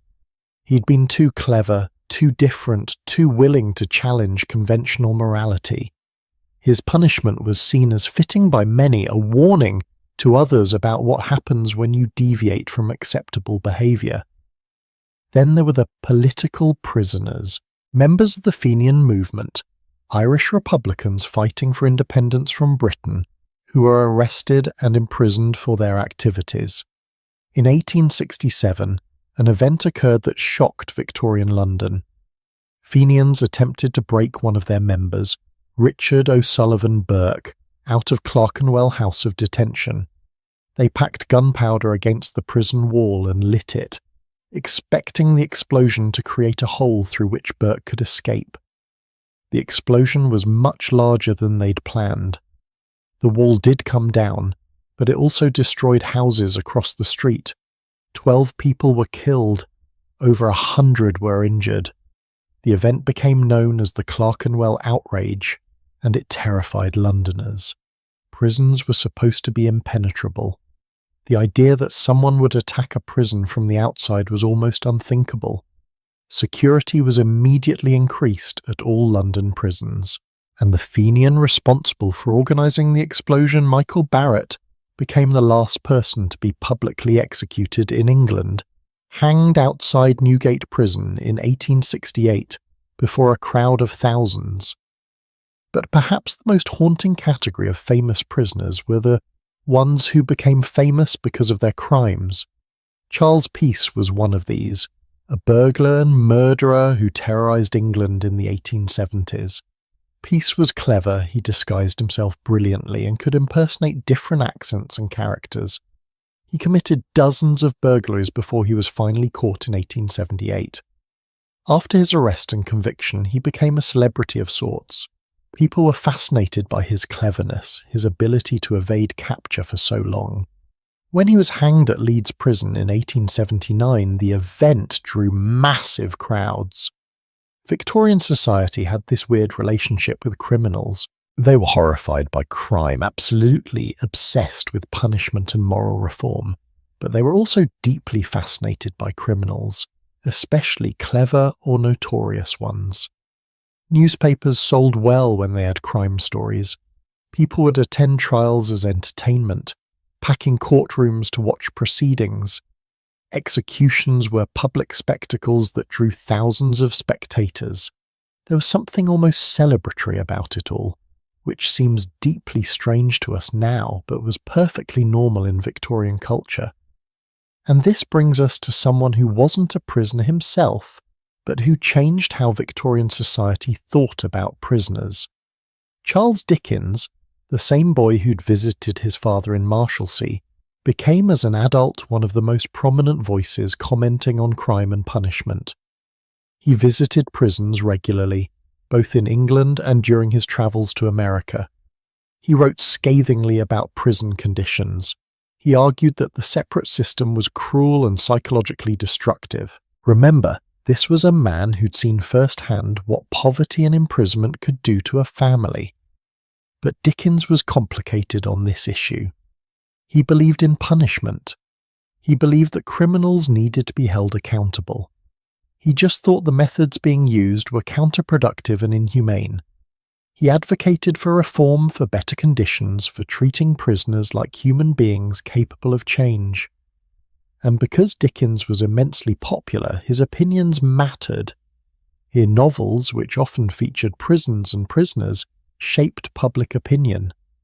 When people read Oliver Twist or Little Dorrit or Great Expectations, they weren't just enjoying stories, they were being educated about the realities of crime and punishment in Victorian society. Another interesting case is that of the women I mentioned earlier, the suffragettes. These women were political prisoners, arrested for acts of protest rather than traditional crimes, and they became celebrities because of their imprisonment. Their hunger strikes and the government's brutal response with forced feeding became national scandals. Newspapers couldn't get enough of the story. Public opinion started to shift, not necessarily in favour of women's suffrage right away, but certainly in favour of treating these women better while they were imprisoned. The most famous suffragette prisoner was probably Emmeline Pankhurst, who was arrested multiple times between 1900 and 1914. Each arrest made headlines, each imprisonment was documented in detail, and each release, often early because she'd become so weak from hunger striking that the authorities feared she'd die and become a martyr, was celebrated by her supporters. The suffragettes understood something that many prisoners didn't have the luxury of understanding. Fame is power. Public attention is protection. If everyone knows you're in prison, the authorities have to be more careful about how they treat you. This raises an uncomfortable question. If famous prisoners received better treatment, or at least more public scrutiny of their treatment, what does that say about how nameless prisoners were treated? We know about Oscar Wilde's suffering because he wrote about it beautifully. We know about the suffragettes because they had networks of supporters documenting everything. But what about the thousands of prisoners whose stories weren't recorded?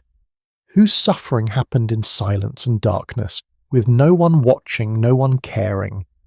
The answer is probably that they were treated worse, much worse. Fame offered at least some protection.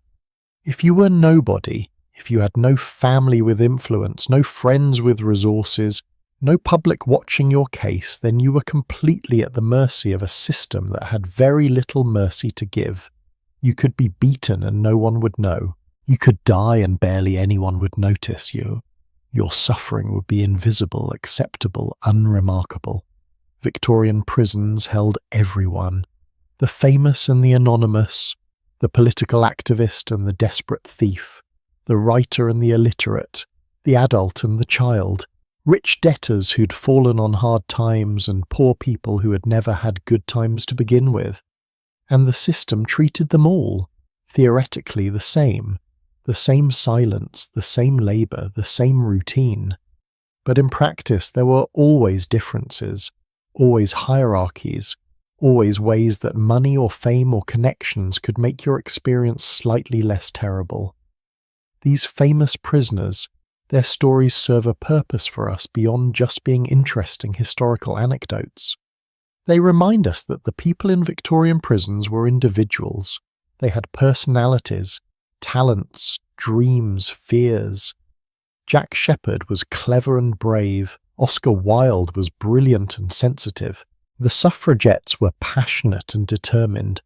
Charles Dickens's father was just a man who'd gotten into debt and couldn't get out. They weren't just statistics in prison records. They were human beings caught up in a system that, for all its claims about reform and redemption, was fundamentally about control and punishment. As we near the end of our journey through Victorian prisons, we need to ask ourselves what happened to all of this. These massive stone buildings, these systems of silence and isolation, these philosophies of punishment and reform.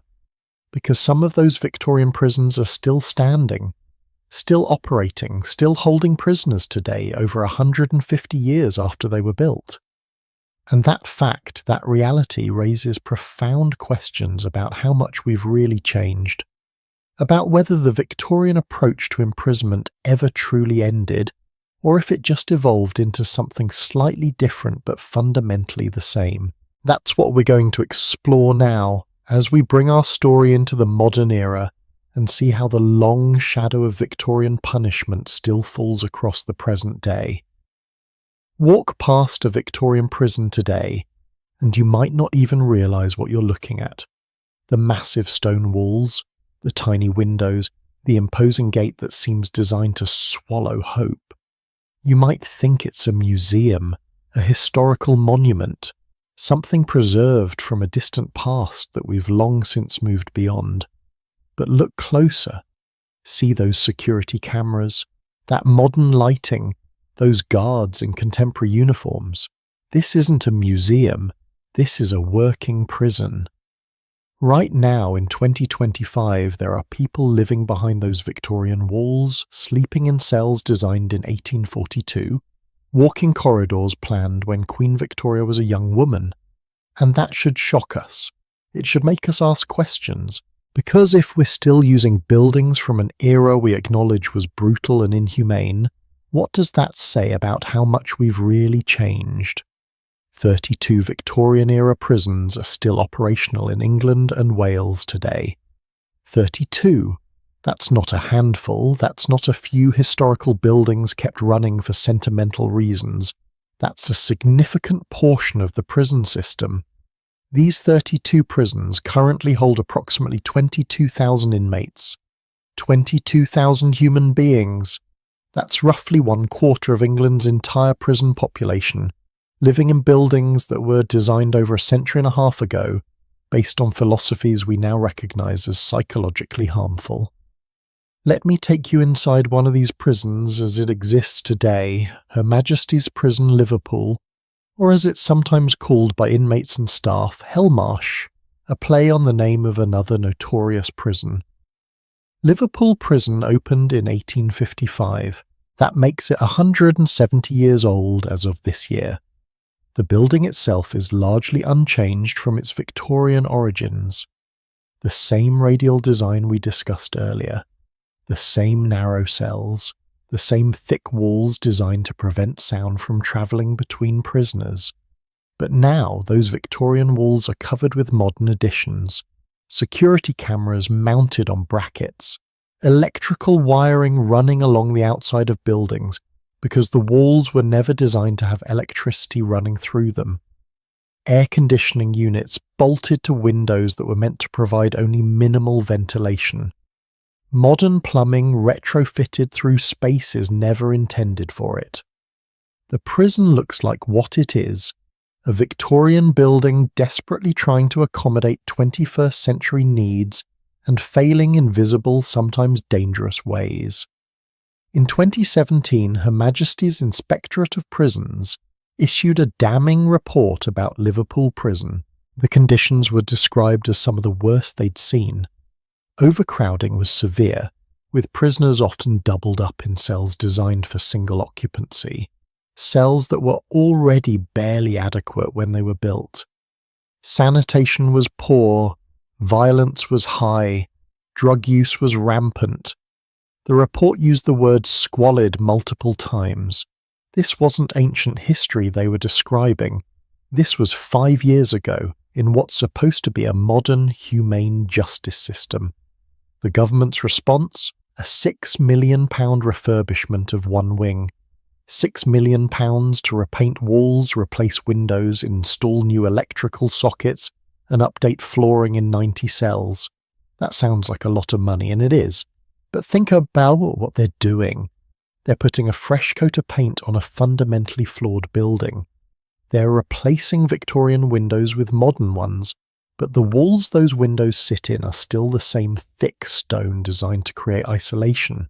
They're updating the electrical system, but they can't change the basic architecture that makes these buildings so unsuitable for contemporary use. Why are they still using these Victorian prisons? The answer is complicated, but ultimately comes down to two things: money and capacity. Building new prisons is extraordinarily expensive. A modern prison facility can cost hundreds of millions of pounds. And where do you build it? No community wants a prison in their neighbourhood. The planning process takes years, involves endless consultations and protests. Meanwhile, the Victorian prisons are already there, already built, already operating. Yes, they're falling apart and completely inadequate, but they exist, and that makes them convenient. Capacity is the other issue. England's prison population has grown significantly over the past few decades. More people are being imprisoned, and sentences have gotten longer.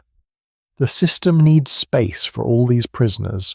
Closing Victorian prisons without having new facilities ready to replace them would mean releasing prisoners or severely overcrowding other institutions even more than they already are.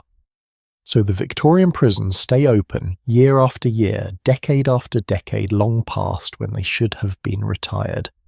But it gets worse. The architecture itself is dangerous. In 2018, there were serious disturbances at Her Majesty's Prison Birmingham, another Victorian facility. Prisoners rioted, taking control of parts of the prison for hours.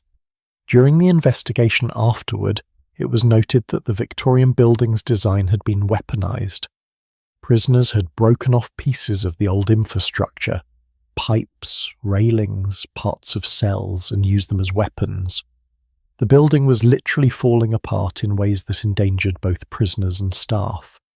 Similar incidents occurred at Her Majesty's Prison Bedford and Her Majesty's Prison Liverpool. The pattern is clear. These old buildings are not just outdated and uncomfortable, they're actively dangerous. They create environments where violence is more likely, where control is harder to maintain, where both prisoners and staff are at risk. And yet they remain in use. There's something darkly ironic about this. The Victorians built these prisons with such confidence, such certainty that they'd solve the problem of crime and punishment. They invested enormous resources, over £84,000 just for Pentonville, millions more for all the others. They created buildings designed to last centuries, and they have lasted. But not as monuments to Victorian wisdom, rather as monuments to Victorian hubris. These buildings have outlasted the philosophies that created them. The separate system abandoned, the silent system ended, The treadwheel's banned, but the buildings remain, repurposed and retrofitted, but fundamentally unchanged. And here's what's truly disturbing. Public perception hasn't entirely moved on from Victorian attitudes. There's a term that appears frequently in British media when discussing old prisons: Dickensian conditions. It's used to describe places that are dirty, overcrowded, cruel, but there's often an undertone in how it's used. A suggestion that maybe for certain prisoners, for certain crimes, Dickensian conditions are appropriate. That suffering is part of punishment.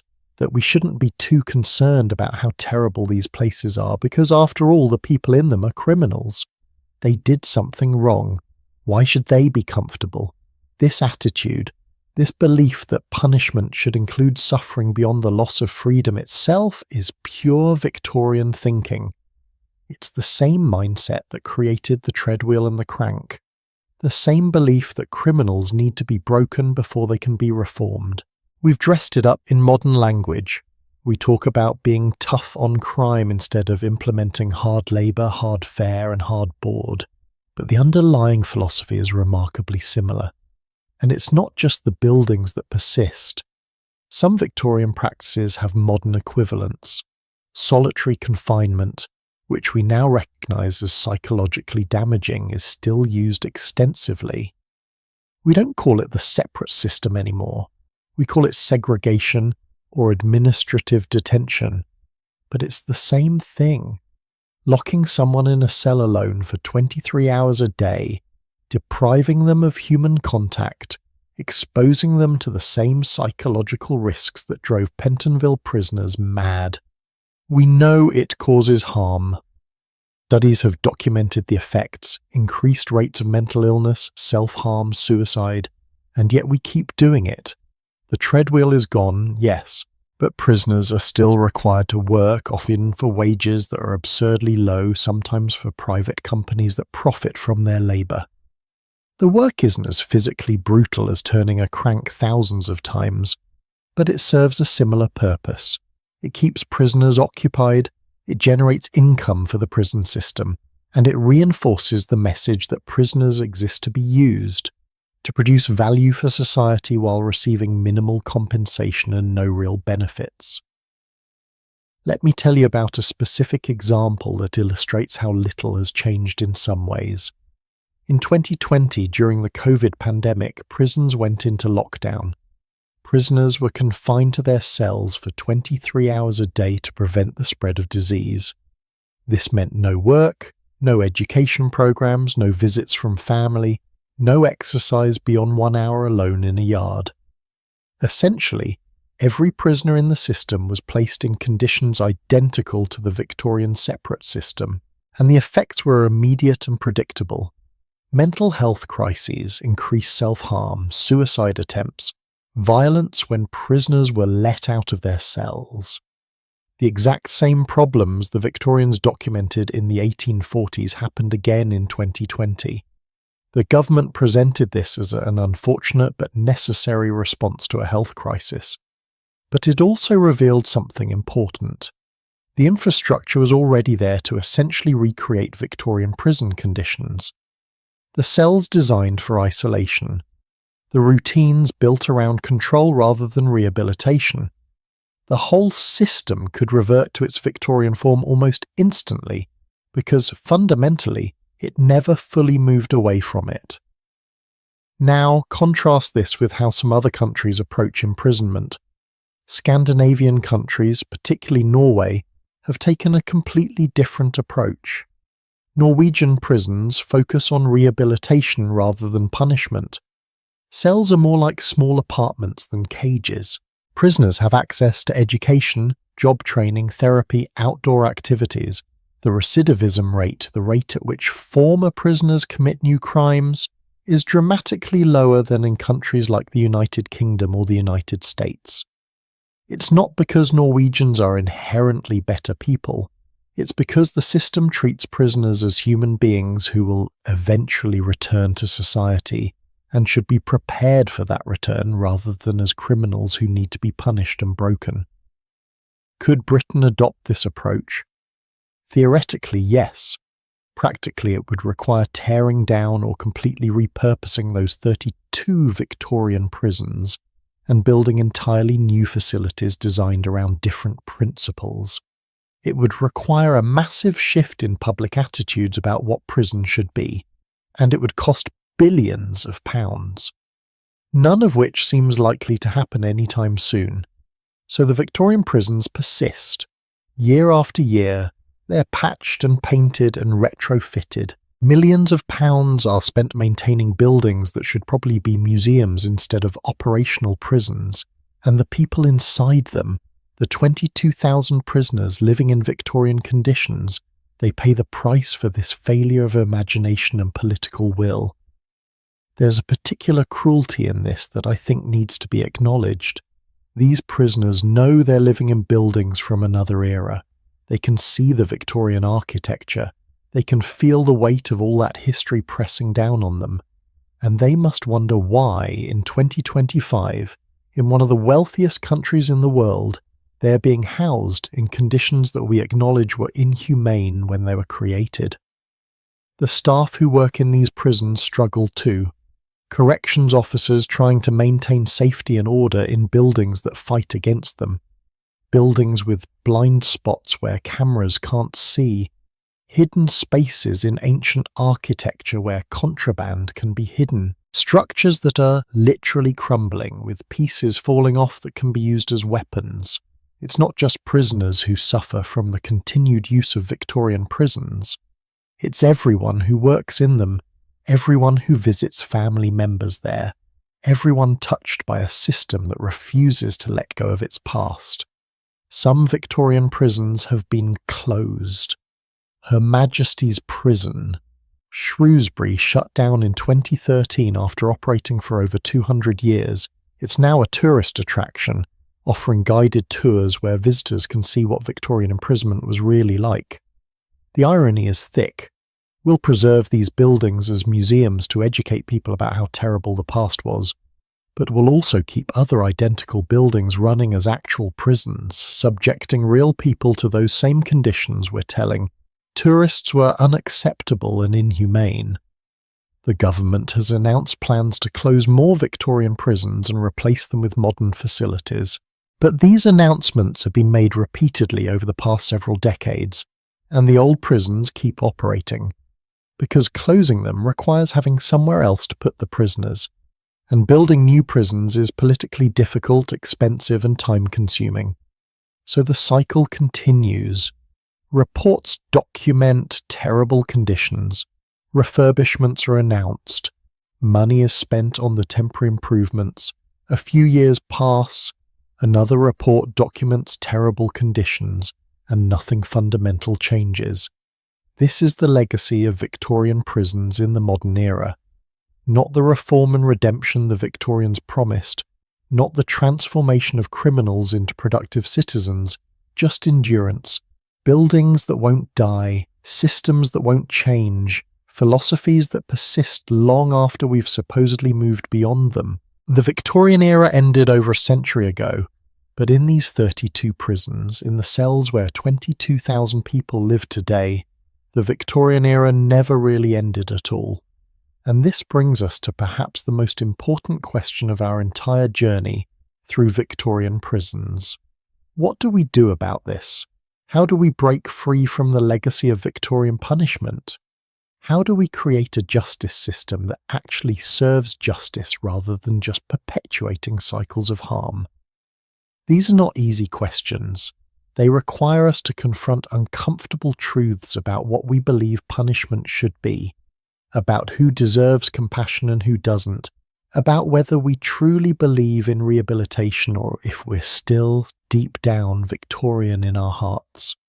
And that's what we need to explore now as we bring our journey to its conclusion and ask ourselves what lessons, if any, we've learned from this dark chapter of history. History has a way of teaching us lessons if we're willing to listen, but sometimes the lessons are uncomfortable. Sometimes they force us to acknowledge that the past isn't as distant as we'd like to believe, that the mistakes our ancestors made are mistakes we're still making, that the systems we inherited, even when we recognize them as flawed, are incredibly difficult to change. Victorian prisons were built on a foundation of beliefs that seem, from our modern perspective, obviously wrong. Isolation doesn't reform, it destroys. Meaningless labor doesn't rehabilitate, it breaks spirits. Punishment alone, without support or opportunity, just creates more desperation and more crime.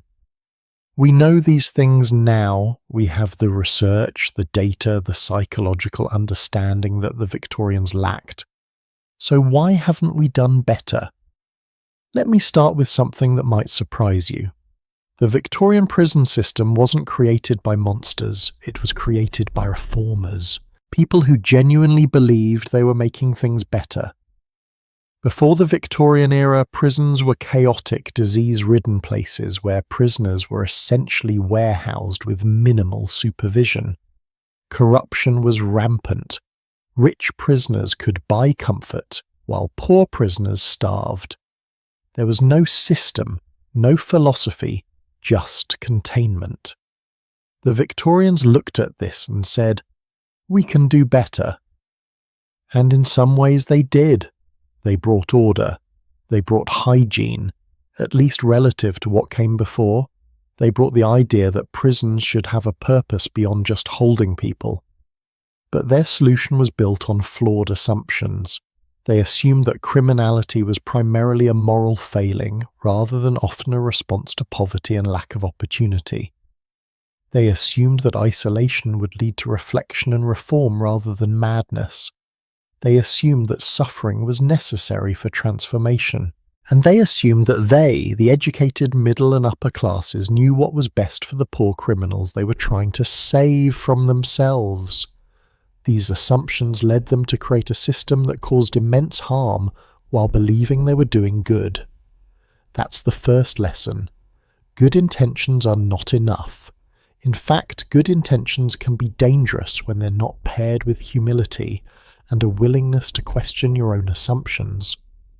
The Victorian reformers were so confident in their rightness that they dismissed evidence that contradicted their beliefs.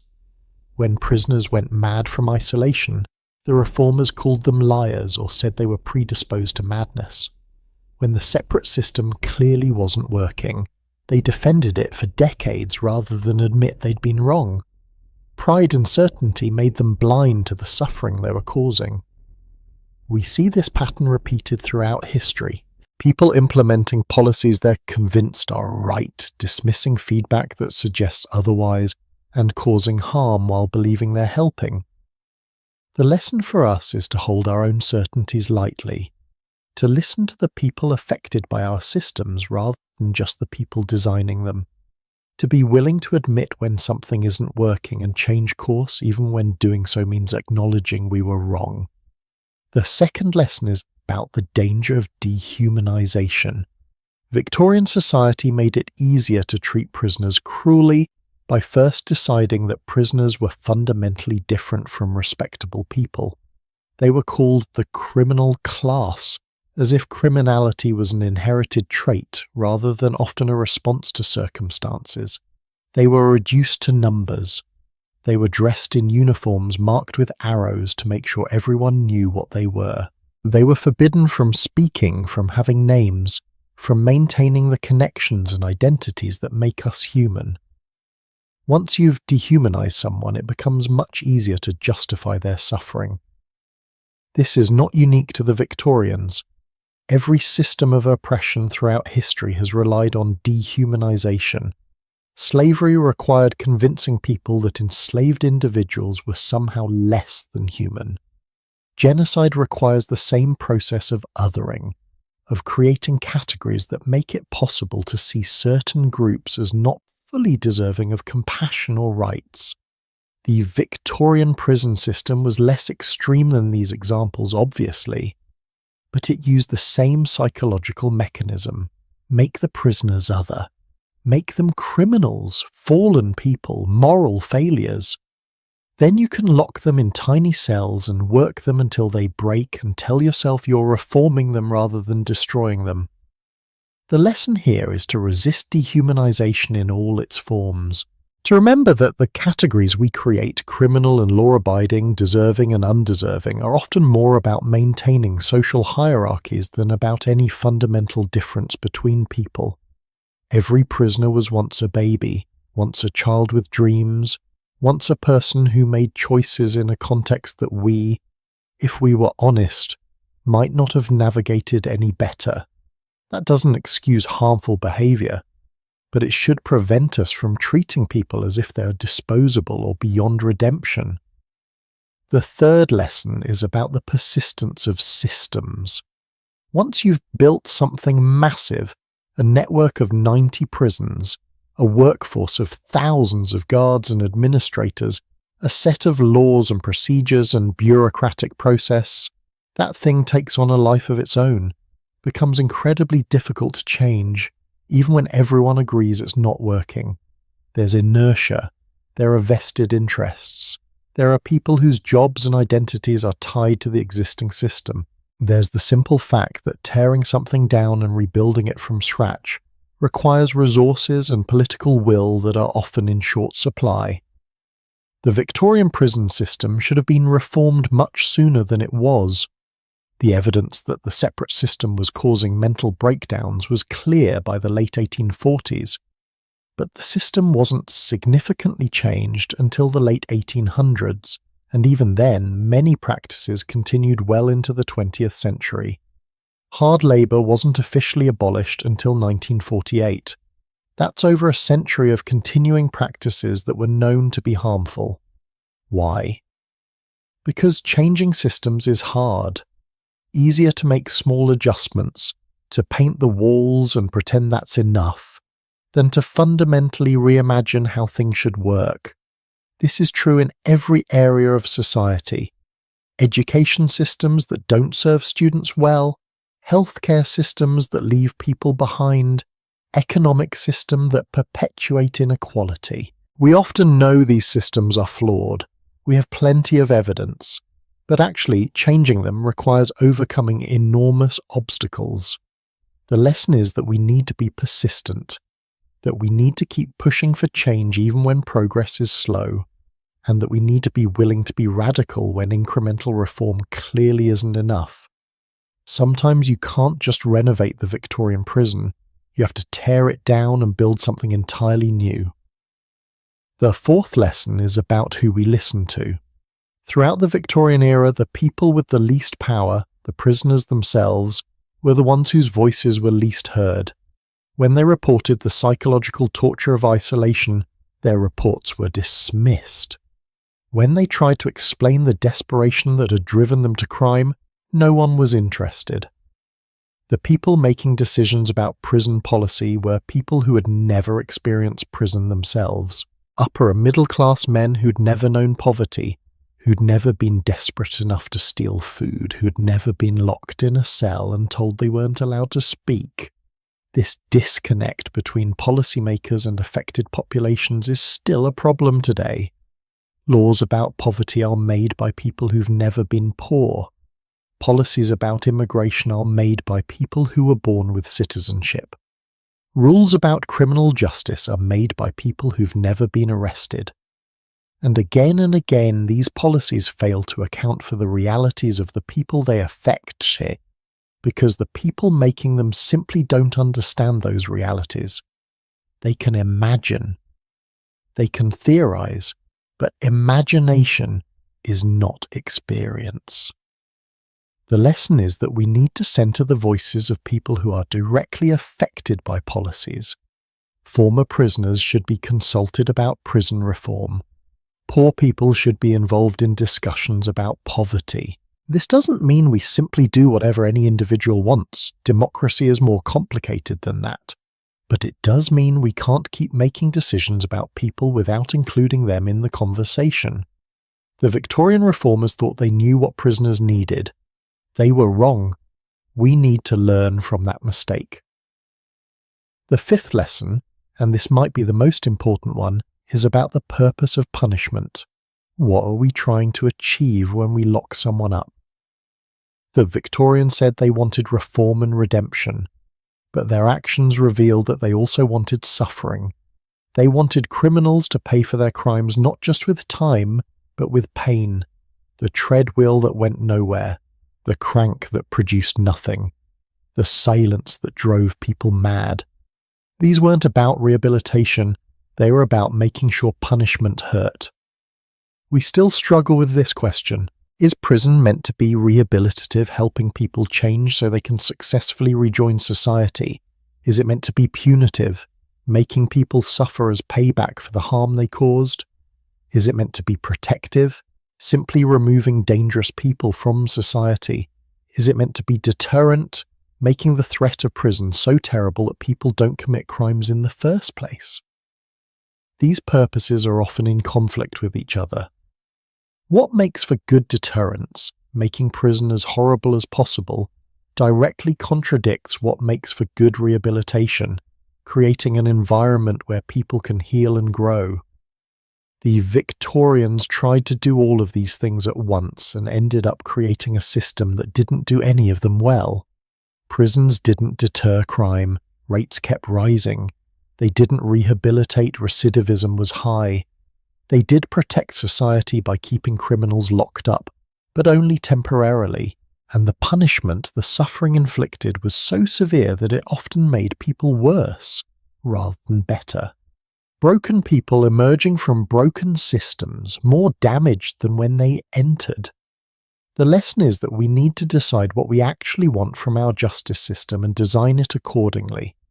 If we want rehabilitation, we need to invest in education, therapy, job training, all the things that actually help people change. If we want deterrence, we need to accept that harsh punishment doesn't actually deter crime as much as we think it does. Certainty of being caught is a much bigger deterrent than severity of punishment, which means we should invest in effective policing and justice rather than just making prisons more terrible.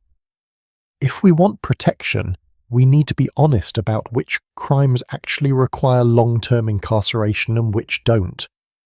But here's the hard part. Deciding these things requires us to confront our own desires for revenge. When someone commits a terrible crime, especially a crime that affects us personally, we want them to suffer. That's a human emotion, it's understandable. But building a justice system on that emotion leads us back to the Victorian model. Suffering for suffering's sake. Punishment that doesn't serve any larger purpose except satisfying our anger. And that's not justice. That's just cruelty dressed up in legal language. The sixth lesson is about the role of poverty. Victorian prisons were full of people whose primary crime was being poor. Stealing food because you were hungry, stealing clothing because you had nothing to wear, being drunk and disorderly because alcohol was the only escape from a miserable existence. Yes, there were also violent criminals and people who committed serious crimes, but the majority of prisoners were there because society had failed to provide them with any legitimate way to survive. And instead of addressing the poverty, Victorian society addressed the symptoms by locking poor people up and trying to punish the poverty out of them. This is still true. Modern prisons, including those Victorian buildings still in use, are disproportionately filled with poor people. People who committed crimes driven by desperation or who couldn't afford good legal representation or who were in the wrong place at the wrong time and had no resources to fight the charges. Wealth buys you options. It buys you lawyers. It buys you the benefit of the doubt. Poverty takes those options away. The lesson is that we can't solve crime without addressing poverty, that locking people up is treating a symptom, not the disease. That if we want fewer people in prison, we need to create societies where people have opportunities that don't require breaking the law. The seventh and final lesson is about hope. Despite everything we've discussed, despite all the cruelty and failure and suffering, people survived. They found small ways to maintain their humanity. They whispered encouragement to each other. They took care of fellow prisoners who were weak or sick. They held on to dreams of freedom and better days. Some of them emerged from prison and built good lives. Some found redemption not because of the system, but despite it. The human spirit, it turns out, is incredibly resilient, more resilient than the Victorians gave it credit for. This resilience is not an excuse for bad systems. We shouldn't make people suffer and then praise them for surviving. That's cruel. But it is a reminder that even in the darkest circumstances, humanity persists. The prisoners who resisted, who helped each other, who refused to be completely broken, they were enacting a form of rebellion. They were saying through their actions, "You can control my body, but you can't control my soul. You can lock me up, but you can't make me stop being human." And that lesson, that reminder of human resilience and dignity, is perhaps what we need most as we think about how to move forward. Because the problems we've inherited from the Victorian era are enormous, but they're not insurmountable. People changed the Victorian prison system, slowly and incompletely, but they did change it. They ended the treadwheel, they stopped the separate system, they improved conditions, at least somewhat. It took generations. It required countless individuals pushing for reform. But it happened because people refused to accept that the way things were was the way things had to be. We face similar challenges today. Those 32 Victorian prisons still operating, the continued use of solitary confinement, the exploitation of prison labour, the dehumanisation of people who've made mistakes, the failure to address the poverty and lack of opportunity that drives much crime. These are massive systemic problems, but they're not inevitable. They exist because of choices we've made as a society. And what we've chosen, we can choose differently. What we've built, we can rebuild. What we've inherited, we can transform. The question is whether we will, whether we have the political will, the moral courage, and the sustained commitment required to actually change these systems, rather than just talking about changing them. The Victorians built their prisons to last centuries, and they have.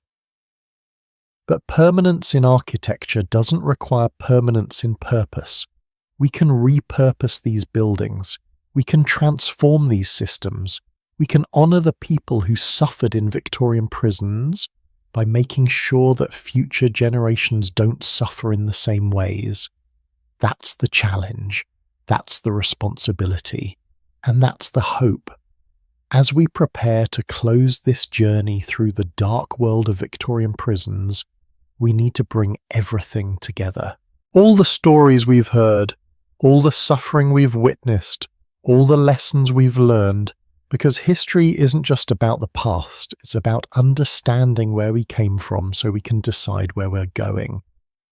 And the story of Victorian prisons, for all its darkness, for all its examples of human cruelty and systemic failure, is ultimately a story about us, about what we're capable of, both terrible and hopeful, about what we inherit and what we choose to change, about the long shadow of history and our power to step out of it.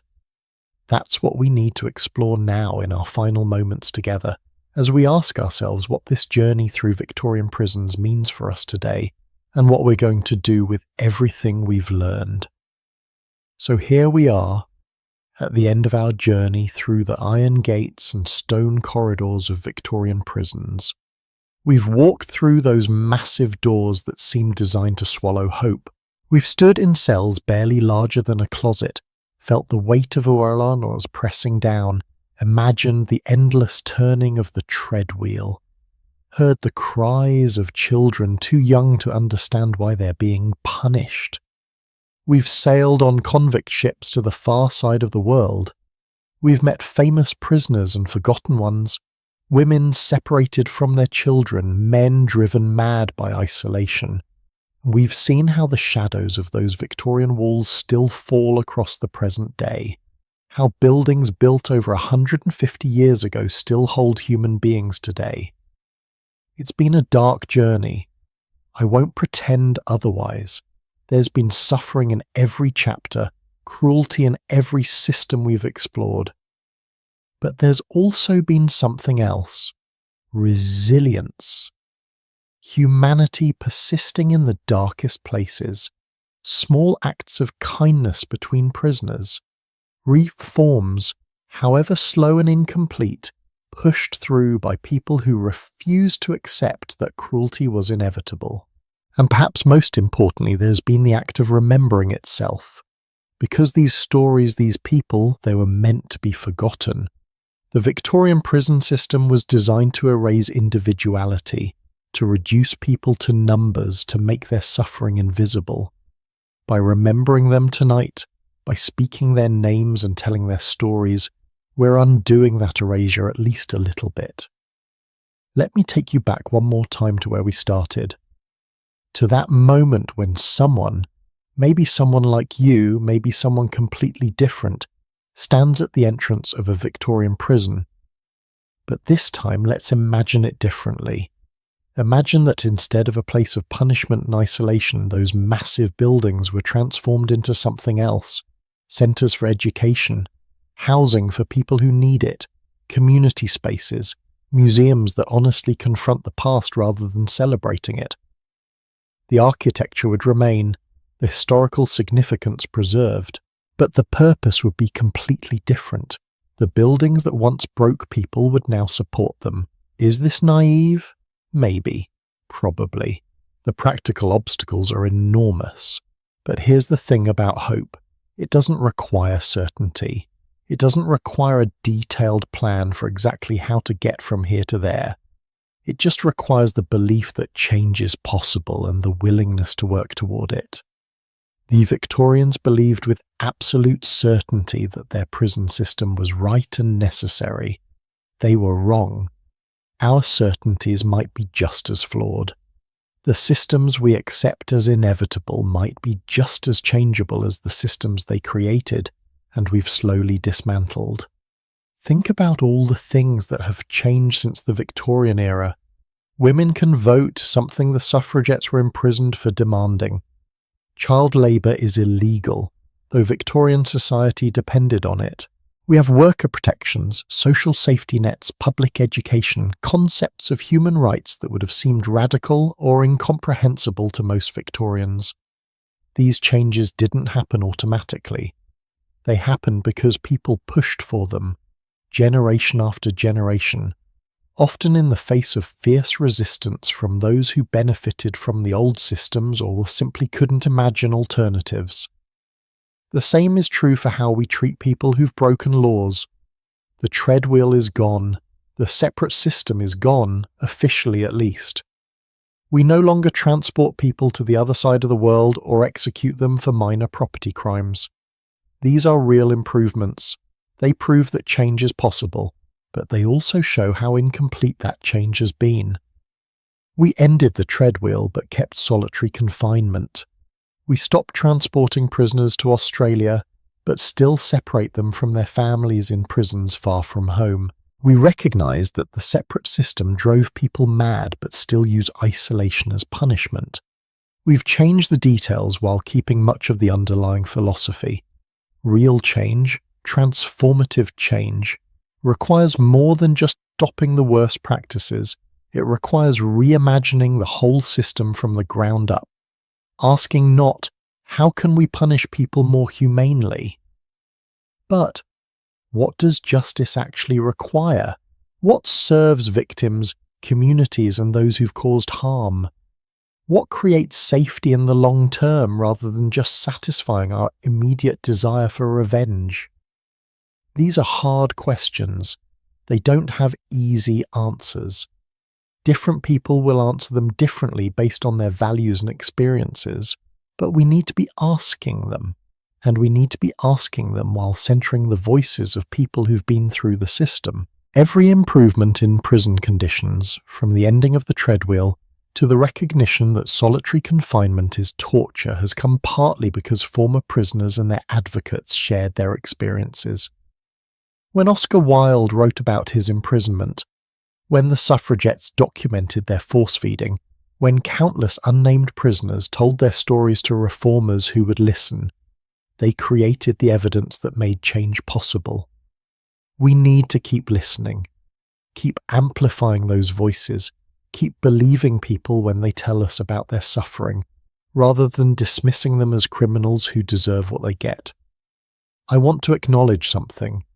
If you've been listening to this entire story, if you've stayed with me through all these hours of darkness and suffering, you might be feeling heavy, sad, maybe even a little hopeless. That's understandable.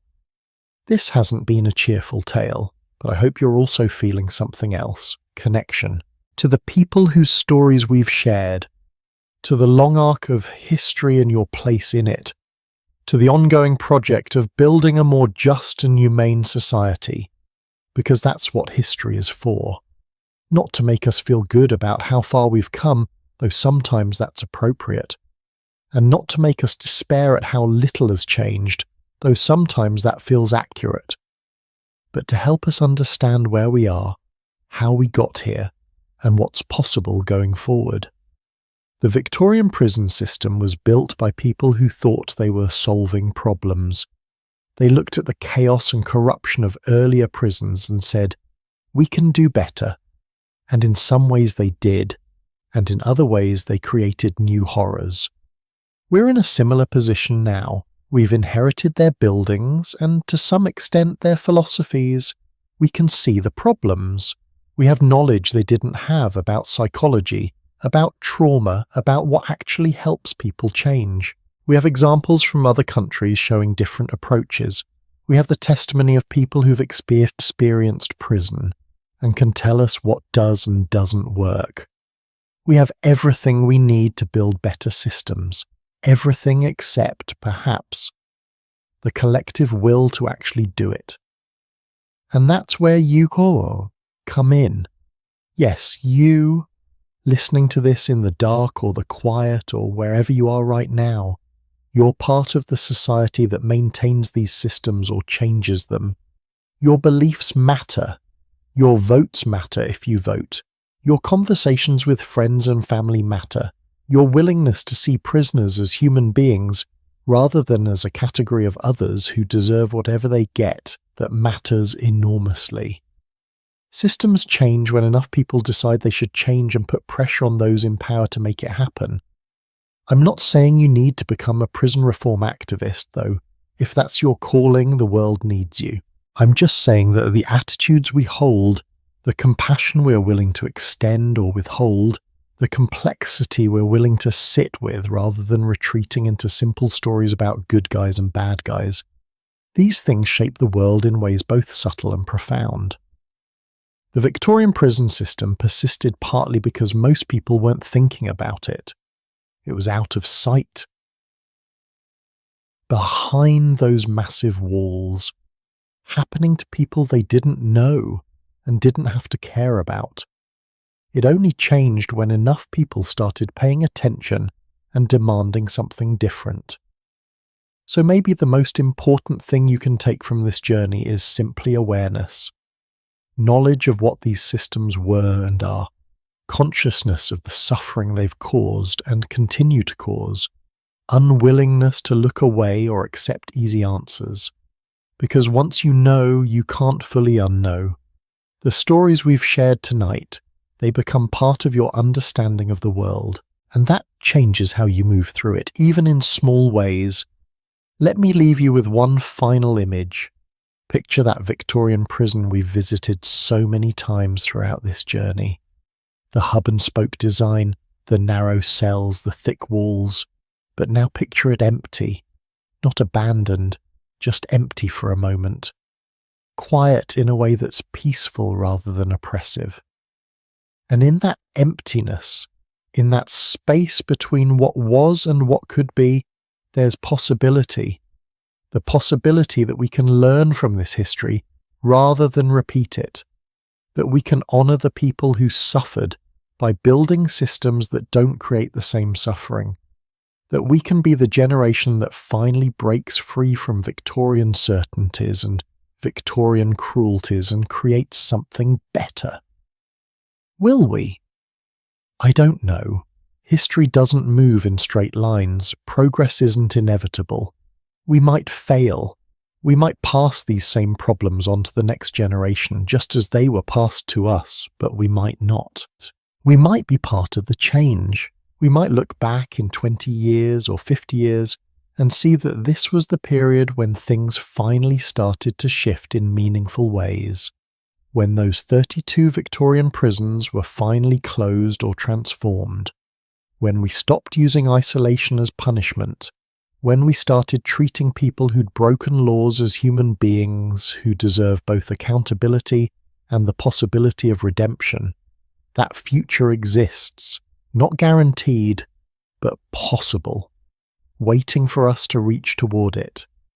And every person who understands the past, who refuses to accept cruelty as inevitable, who maintains their compassion even for people society says don't deserve it, every person like that makes that future a little more likely, makes the long arc of history bend a little more toward justice, to borrow a phrase, makes the suffering we've witnessed tonight mean something beyond just suffering.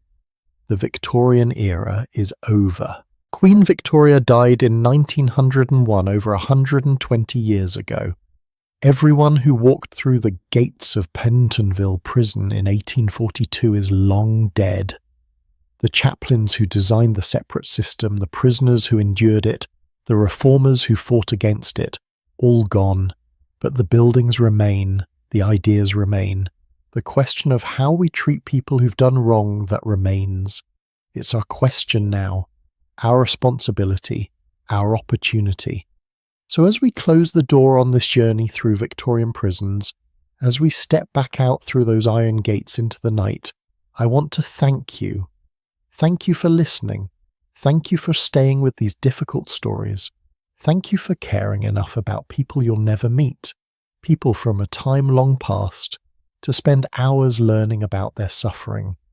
That caring matters. That attention matters. It's the opposite of the Victorian prison system's goal of making suffering invisible. You've chosen to see. And once you see, you're changed. And when you change, the world changes, even if just a little bit. These buildings of stone and iron and desperate history, they're still standing. But they won't stand forever. Nothing does. Systems that seem permanent eventually fall. Buildings that seem eternal eventually crumble. The question is what we build in their place. What world we create with the knowledge we've gained and the compassion we've cultivated. The Victorians built prisons that would last centuries. Let's build something better. Something that, when people look back on it 150 years from now, makes them think they learned, they changed, they did better than the generation before them. Let's be the generation that deserves that assessment. The night is dark, the past is heavy, but dawn always comes, change always remains possible, and hope, that stubborn, resilient thing that persists in the darkest places, hope endures. Just like those prisoners who whispered encouragement to each other through thick walls, just like the reformers who kept pushing even when progress seemed impossible, just like every person throughout history who's refused to accept that cruelty is inevitable, or that the way things are is the way things must be. We carry that same hope forward, that same possibility, that same responsibility. And with that, our journey through Victorian prisons is complete. But the story continues. Your story, your choices, your impact on the systems that still shape so many lives. Thank you for traveling with me through this dark but important history. Thank you for listening, for caring, for thinking. I hope you'll carry these stories with you, not as burdens, but as knowledge, as motivation, as reminders of what humans are capable of, both terrible and transcendent. Until next time, take care of yourselves. Hold on to your compassion. Question your certainties. Remember those who've been forgotten, and believe in the possibility of change even when it seems distant, even when it seems impossible. Because nothing is truly impossible until we collectively decide to stop trying. And I don't think we're ready to stop yet. Good night, sleep well, and I'll see you in the next story.